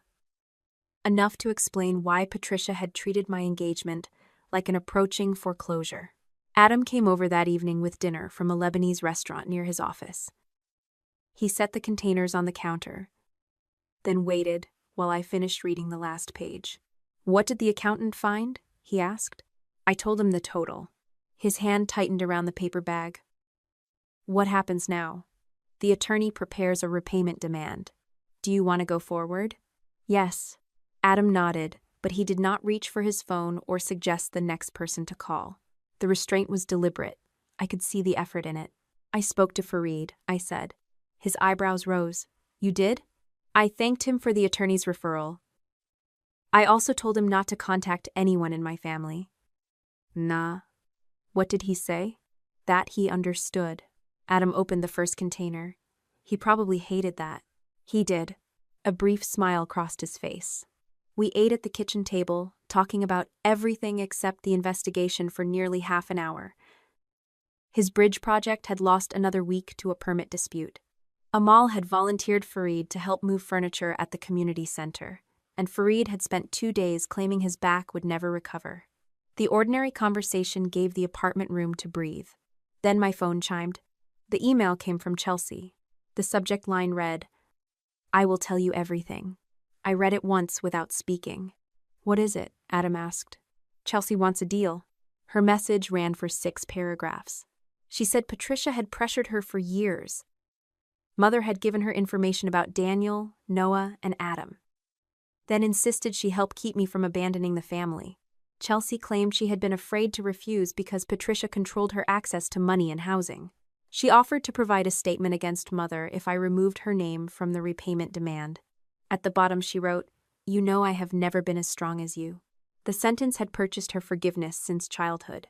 Broken vase, missed rent, failed business, private messages to the man I planned to marry. Chelsea was never as strong. Therefore, Morgan could absorb the damage. Adam read the email after I handed him the phone. "What are you going to do?" he asked. "Ask her to put everything in writing. You believe her?" "I believe she wants something." I wrote back with my attorney copied. "If you wish to provide information, describe your actions, Patricia's actions, the accounts used, and the source of each document. Do not delete or alter any records. No promise is being made regarding repayment." Chelsea answered the following afternoon. Her statement was 9 pages long. She admitted sending messages to Noah. She admitted letting Mother alter the screenshots. She admitted creating some of the Lakeview invoices from templates Patricia provided. According to Chelsea, every major decision had come from our mother. Patricia told her what to send. Patricia chose the timing. Patricia demanded the Arabic accusation at dinner. Chelsea described herself as a frightened daughter following instructions. For several minutes, the account almost worked. Then I reached the section about Adam. Chelsea wrote, "Mom ordered me to learn the Arabic sentence and insisted I say it in front of Farid." I opened the recovered iMessage thread. Patricia had written, "Speak to Farid privately." Chelsea replied, "Private will not work. I want her to hear me say it." Another message contained the name of the online tutor Chelsea hired. "I found someone who speaks Lebanese Arabic," she had written. "She thinks I am preparing a toast." Patricia answered, "This is getting out of hand." Chelsea's next message read, "It only gets out of hand if Morgan stops me." I compared the dates. The tutor had been hired before Patricia sent any message mentioning Arabic. Chelsea had not simply obeyed. She had planned the humiliation, practiced it, and then blamed Mother once the consequences reached her. I forwarded the contradiction to my attorney. Her reply came an hour later. "This statement is useful. It contains admissions against Chelsea's interest, even where she attempts to shift blame. Do not confront her directly." I did not need to. Chelsea sent another email that night. "Did you receive it?" I left the message unanswered. The following morning, Patricia asked for a family meeting. She did not write to me. Her attorney contacted mine and proposed a private conversation at my parents' house without outside witnesses. My attorney read the proposal over the phone. "They want this kept informal," she said. "They want me inside Mother's house, where she controls the room." "That is also my concern. I will meet under conditions." "What conditions?" "A neutral location, a mediator, attorneys present. Only people who received or repeated the accusations, not the entire family." "What about Adam?" "He comes with me." My attorney paused. "Your mother may object.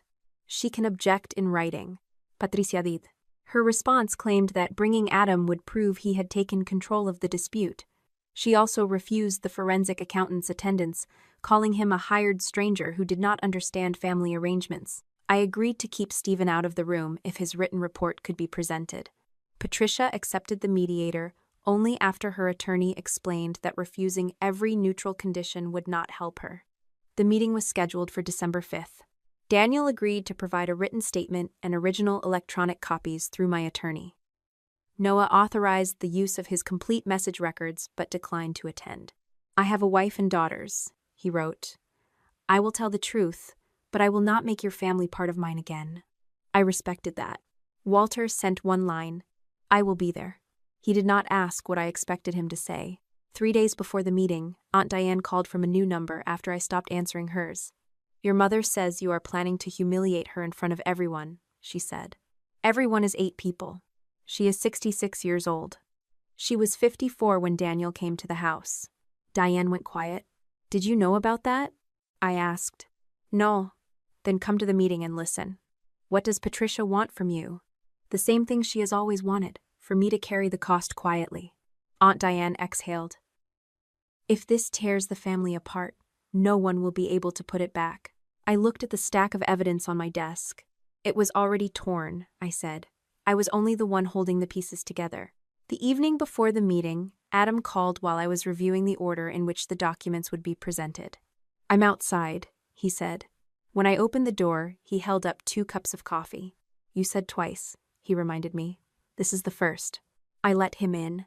We reviewed the evidence for an hour. Daniel first, Noah second, Adam third, then the invoices, and Chelsea's statement. The sequence mattered because Patricia would try to turn every individual event into a misunderstanding. 3 similar events made that harder. Before Adam left, he placed his phone beside mine. "You do not have to prove your whole life tomorrow," he said. "You only have to tell the truth about what they did. And if no one believes me, I will. That cannot be enough." "No," he said, "but it can be a place to stand." After he left, I continued working until nearly midnight. A message from Patricia appeared as I closed the last folder. "Tomorrow, when everyone hears the full truth about you, Adam will be the first person to leave." I read it twice, then forwarded it to him without adding a word. His response arrived less than a minute later. "First call. I'm still here." The mediation room was smaller than Mother expected. There was no polished conference table long enough for her to sit at the head, no family photographs, no familiar kitchen where she could lower her voice and make everyone else feel like an unruly child. Just a rectangular table, gray carpet, a pitcher of water, and a clock that clicked loudly enough to measure every silence.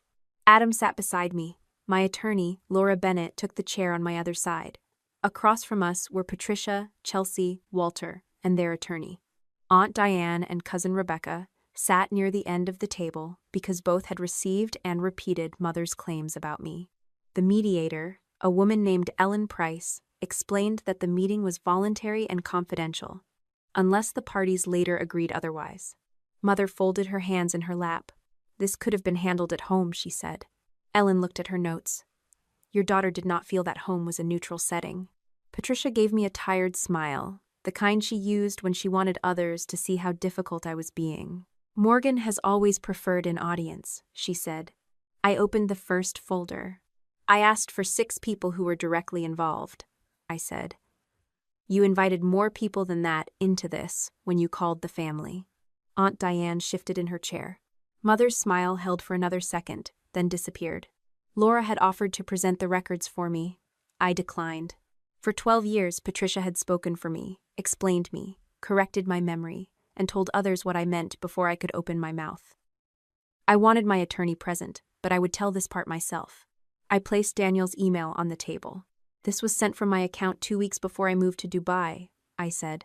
"I did not write it." Patricia did not look at the page. "You cannot possibly remember every email you sent 12 years ago." Daniel kept the original electronic message and the full header. Walter's backup contained a draft created under your user profile 48 hours before it was sent. Mother turned toward my father. Walter stared at the water pitcher.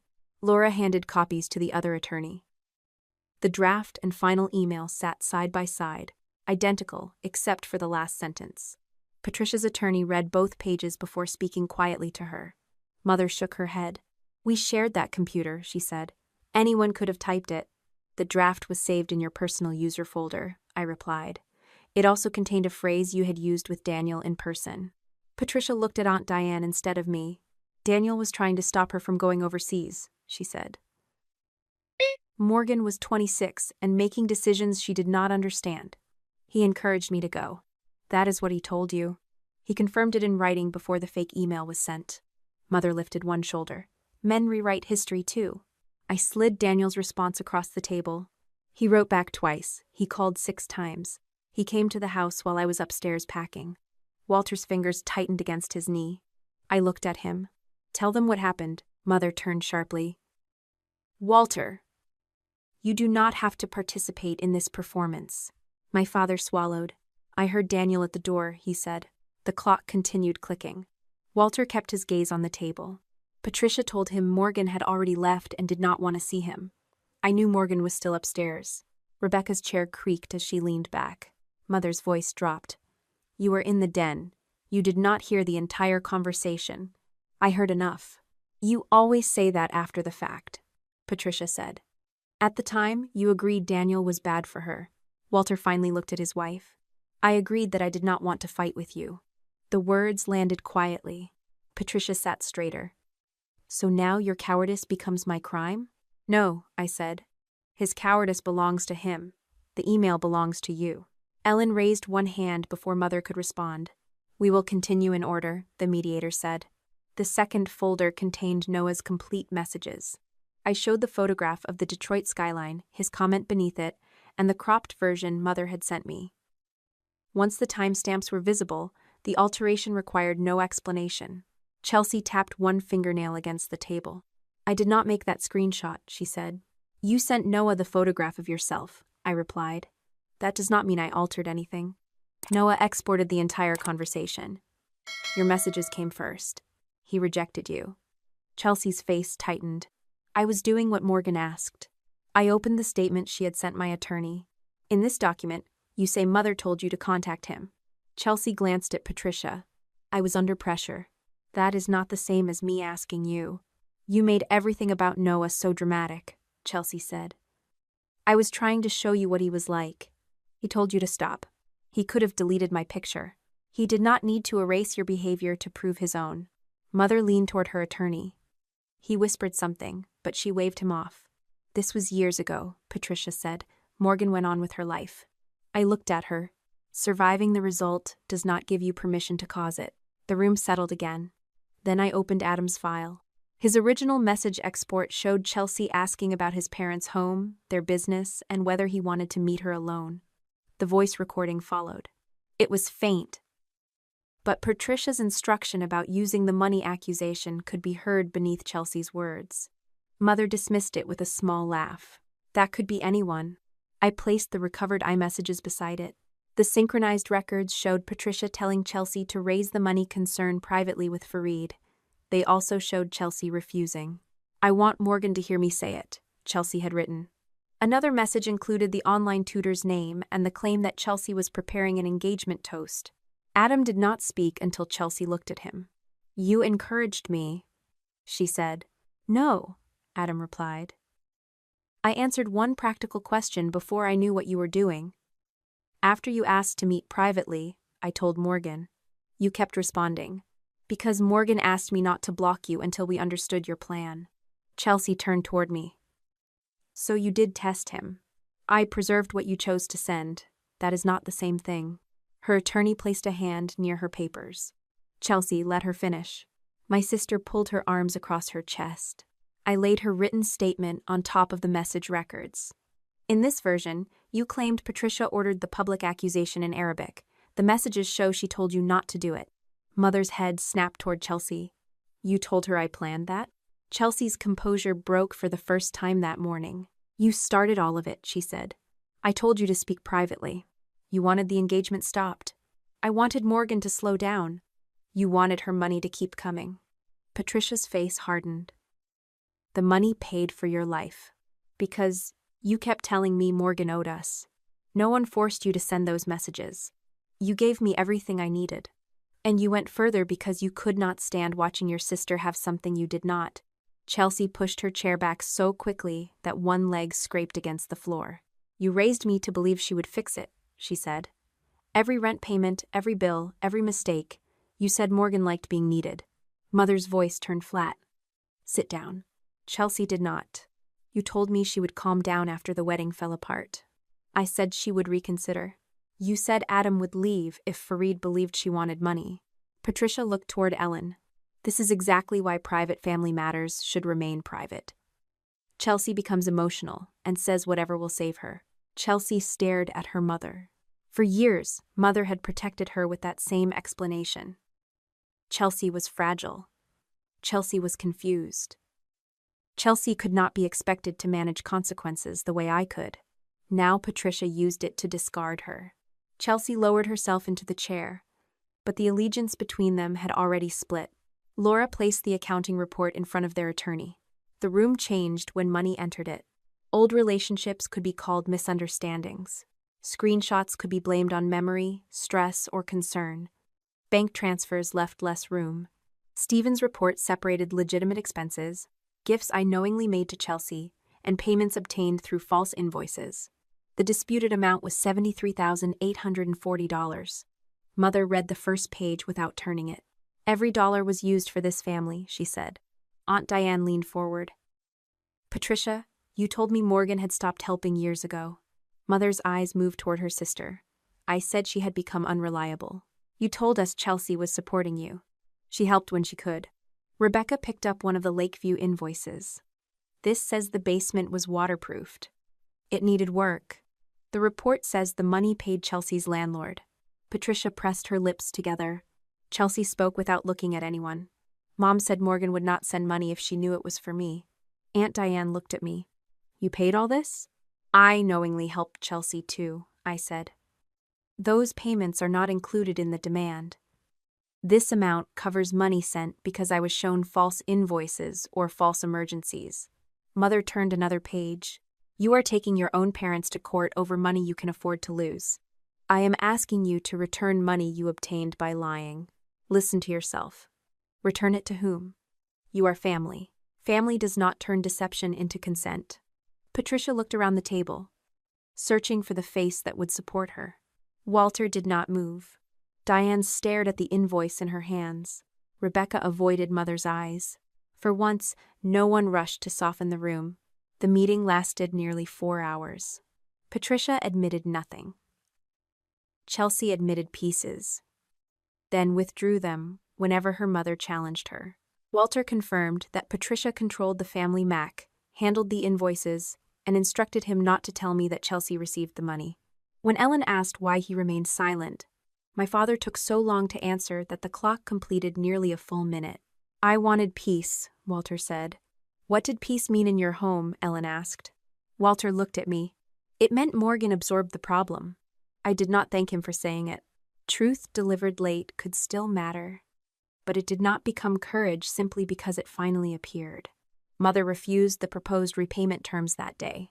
This meeting is over, she said. I will not sign a confession written by people who hate me. No one is asking for a confession, Laura replied. We are asking for repayment, a correction of false statements, and an agreement that you will not use Morgan's identifying information. Patricia stood. You have destroyed this family, she told me. I closed the last folder. No. I stopped accepting blame for what held it together. Adam rose beside me, but he did not touch my arm until Mother and Chelsea had left. The legal negotiations took another 6 weeks. Patricia's attorney first claimed every transfer had been a gift. Stephen answered with invoices, dates, bank records, and messages showing that Mother knew what each payment was supposed to represent. Chelsea offered to testify against Patricia if her own repayment obligation disappeared. My attorney declined. Walter moved his pension deposit into an account Mother could not access. That decision mattered more than Patricia expected. Without his silence, his money, or my monthly help, she no longer had anyone standing between her and the consequences. The final agreement was signed on January 16th. Chelsea paid an initial amount from the remaining assets of her business and agreed to monthly repayments. Patricia's portion would come from refinancing or selling the house. Both women signed a written correction stating that I had never asked Chelsea to test Adam and that the screenshots shown at the engagement dinner had not come from my account. They also agreed not to use my name, passwords, signature, or account information again. If they missed the repayment terms or destroyed relevant records, I could continue with the civil case. The agreement included one final transition period. Until March 31st, I would continue paying my parents' verified insurance and essential prescriptions directly. No cash, no reimbursements, no money for Chelsea. After that date, the arrangement ended. Mother did not speak to me when she signed. Chelsea looked at the repayment schedule and whispered, "You know I cannot afford this." I met her eyes. "Then you will have to change how you live." She waited for me to offer another solution. I did not. On March 31st, the last insurance payment cleared shortly after 9 in the morning. I removed the reminder from my calendar. At 7 that evening, Patricia called. I let it ring once. The second call came immediately, so I answered. Chelsea was shouting somewhere behind her. Her landlord changed the locks, Mother said. She is moving back here tonight. That is between you and Chelsea. No, it is not. This house cannot support another adult, and your sister has nowhere to go. She has a job. She barely earns enough to live. Then she needs a less expensive life. Mother lowered her voice. You have made your point. Now fix this before everything falls apart. Behind her, Chelsea yelled that none of this would have happened if Patricia had not kept the messages. Mother covered the phone and shouted back. For years, that sound would have sent me toward my keys. This time, I remained at my kitchen table. Patricia returned to the call, breathing hard. "Morgan, did you hear me? Your sister is coming home." "I heard you. What are you going to do?" I looked at the empty space on my calendar where the family payment reminder had been. "Nothing," I said.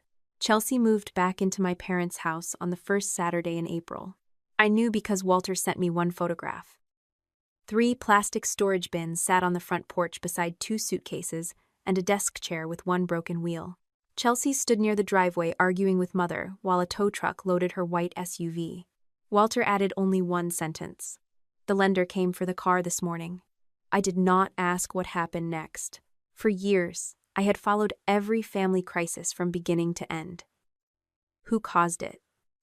Who blamed whom? How much it would cost? What I needed to do before Monday. Now I knew enough. Chelsea's fitness business had closed. The remaining equipment was sold to cover part of her repayment obligation, and her landlord refused to renew the lease after 3 late payments. The job she found at a medical scheduling company paid enough for a small apartment, but not the apartment she wanted or the lifestyle Mother had spent years helping her pretend she could afford. So she moved home. Within 2 weeks, Patricia began asking Chelsea to drive her to appointments, pick up groceries, call the insurance company, organize receipts, and help prepare the house for sale. Chelsea complained about every task. Mother complained that Chelsea never finished anything. The 2 women who had worked together to keep me responsible for everyone were suddenly trapped inside the life they had built. Walter moved out in May. He rented a 1-bedroom apartment near his doctor's office and opened a bank account in his own name. The first time he paid his electric bill online without calling me, he sent a screenshot as if he had completed a difficult examination. I did not praise him. He was 68 years old. Learning to manage his own utility account was not heroism. Still, I replied, "Good, keep the confirmation number." That was the shape of our relationship then. Small, practical exchanges. No family dinners. No long phone calls about Mother. No requests that I understand why he stayed silent. Walter began seeing a counselor and sent me a letter in June. He did not say Patricia had made him weak. He did not blame his childhood, his marriage, or Chelsea's instability. He wrote that every time he chose peace, he had chosen the person causing the harm over the person receiving it. At the end, he wrote, "I do not expect forgiveness because I finally told the truth. I only want to become someone who tells it sooner." I kept the letter. Keeping it was not the same as forgiving him. Mother listed the house in late April. It was larger than she and Walter had needed for years. But Patricia had treated it as proof that the family was doing well. The dining room no one used. The guest bedroom with the roof that had never needed an emergency repair. The finished basement that Lakeview Home Services had supposedly waterproofed. The sale proceeds would cover her portion of the repayment agreement, the remaining mortgage, and a smaller condominium outside Royal Oak. Mother told relatives I had forced an elderly woman out of her home. She was 66, healthy, and moving into a 2-bedroom condominium with a garage. Aunt Diane stopped repeating the story after she saw the accounting report. Other relatives continued. I let them. The need to correct every person had once controlled me almost as effectively as Mother did. If someone misunderstood me, I believed I had failed to explain. By summer, I had learned that some people preferred the lie because it allowed them to keep the same loyalties. They were free to keep it. Our wedding was scheduled for July 11th. Adam and I kept it small. No ballroom, no dramatic entrance, no expensive display meant to prove that my life had improved without my family. We chose a garden courtyard behind a Lebanese restaurant in Dearborn, with strings of warm lights, white flowers, and enough tables for the people who had shown up honestly. Walter was invited as a guest. He would not walk me down the aisle. He would not give a speech. His place card sat at a table near Aunt Diane and 2 of my old colleagues from Dubai. Patricia and Chelsea were not invited. 3 weeks before the wedding, Mother called from a number I did not recognize. I almost sent it to voicemail, but something made me answer. Chelsea was shouting in the background before Patricia said hello. "You need to speak to your sister," Mother said. "No. She is refusing to help with the move." "I am not part of the move. She says the condominium is too small for both of us." "Then she needs her own apartment. She cannot afford one." She can afford a room or a studio. Mother lowered her voice. Do you hear yourself? You are talking about your sister as if she were a stranger. I am talking about her as an adult. Behind Patricia, something struck the floor. Chelsea yelled, "Tell her this is her fault." Mother covered the receiver, though I could still hear her. Stop throwing things. The movers will be here tomorrow. You told me I could stay as long as I needed, Chelsea shouted. I did not know you would refuse to contribute. You never made Morgan pay rent. Morgan paid for everything. The words came through clearly. Silence followed on their end. For a moment, no one spoke. Then Chelsea said, "So that is what this is. You do not miss her. You miss what she did." Patricia returned to the phone. "Morgan, come home. We cannot keep living like this." I sat at the kitchen table, where Adam and I had held the conversation that saved our engagement. My ring rested on my finger again, not because every doubt had disappeared, but because we had stopped pretending doubt was the same as betrayal. "What do you want me to do?" I asked. "Talk sense into Chelsea. Help us organize the move. The closing documents are confusing, and Walter refuses to come over. You have an attorney and a real estate agent. They do not know the family. They do not need to." Mother's voice sharpened. "I spent my life keeping this family together. You spent my life doing it. That is cruel." "It is accurate." Chelsea started shouting again. Mother snapped at her to be quiet, then returned to me with the exhausted tone she once used to summon me into action. "If you hang up, everything will fall apart." Adam entered the kitchen and stopped when he saw the phone against my ear. He did not ask who it was. He did not point toward the door or make the decision easier for me. He waited. For years, the sound of Mother struggling would have sent me searching for my keys. Even when I knew the crisis had been created, I would tell myself I was helping Walter, protecting Chelsea, or preventing something worse. That day, I remained seated. "Then the people who broke it will have to repair it," I said. "Morgan, I will not organize the move. I will not pay for Chelsea's apartment. I will not explain the closing documents. Any required communication can come through email. You are choosing Adam's family over your own." "No, I am choosing a life where love is not measured by how many problems I absorb." Mother made a sound between a laugh and a sob. Then she said the sentence she had used in one form or another since I was a child. "You were always stronger than your sister." My hand relaxed around the phone. "That never gave you permission to hurt me." I ended the call. Adam crossed the room and set a grocery bag on the counter. "What happened?" he asked. "They need help moving." "And?" "They will find someone else." He nodded. No celebration. No speech about how proud he was. "What did you buy?" I asked. "Too many tomatoes." "How many is too many?" He opened the bag. "You are about to find out." We made dinner while my phone remained silent on the table. The wedding took place under a clear sky. I walked into the courtyard alone. Not because I had no father, and not because I wanted anyone to pity me. I walked alone because no one was transferring responsibility for me from one man to another. Adam waited beneath an arch of white roses and olive branches. When I reached him, he took my hands but did not pull me forward. We stepped toward each other at the same time. Walter sat in the third row. He kept his promise and drew no attention to himself. When our eyes met, he nodded once. That was enough for the day. At dinner, Fareed stood with a glass of sparkling water. The conversation softened as he looked toward me. He spoke first in Arabic. "Welcome to this family, Morgan. Not for what you can do for us, not for what you can carry. You are welcome because you are yourself." The words entered me before I translated them for the guests who did not understand. Amal reached across the table and covered my hand with hers. Adam looked at his father, then at me. No one asked what I could solve. No one presented a bill. No one warned Adam that loving me would take me away from them. 13 days later, I sat in our kitchen and began writing down what had happened. Marriage did not erase the years before it. Adam and I still disagreed. Sometimes he moved too quickly because fixing a problem made him feel useful. Sometimes I withdrew and called it independence. The difference was that we noticed sooner.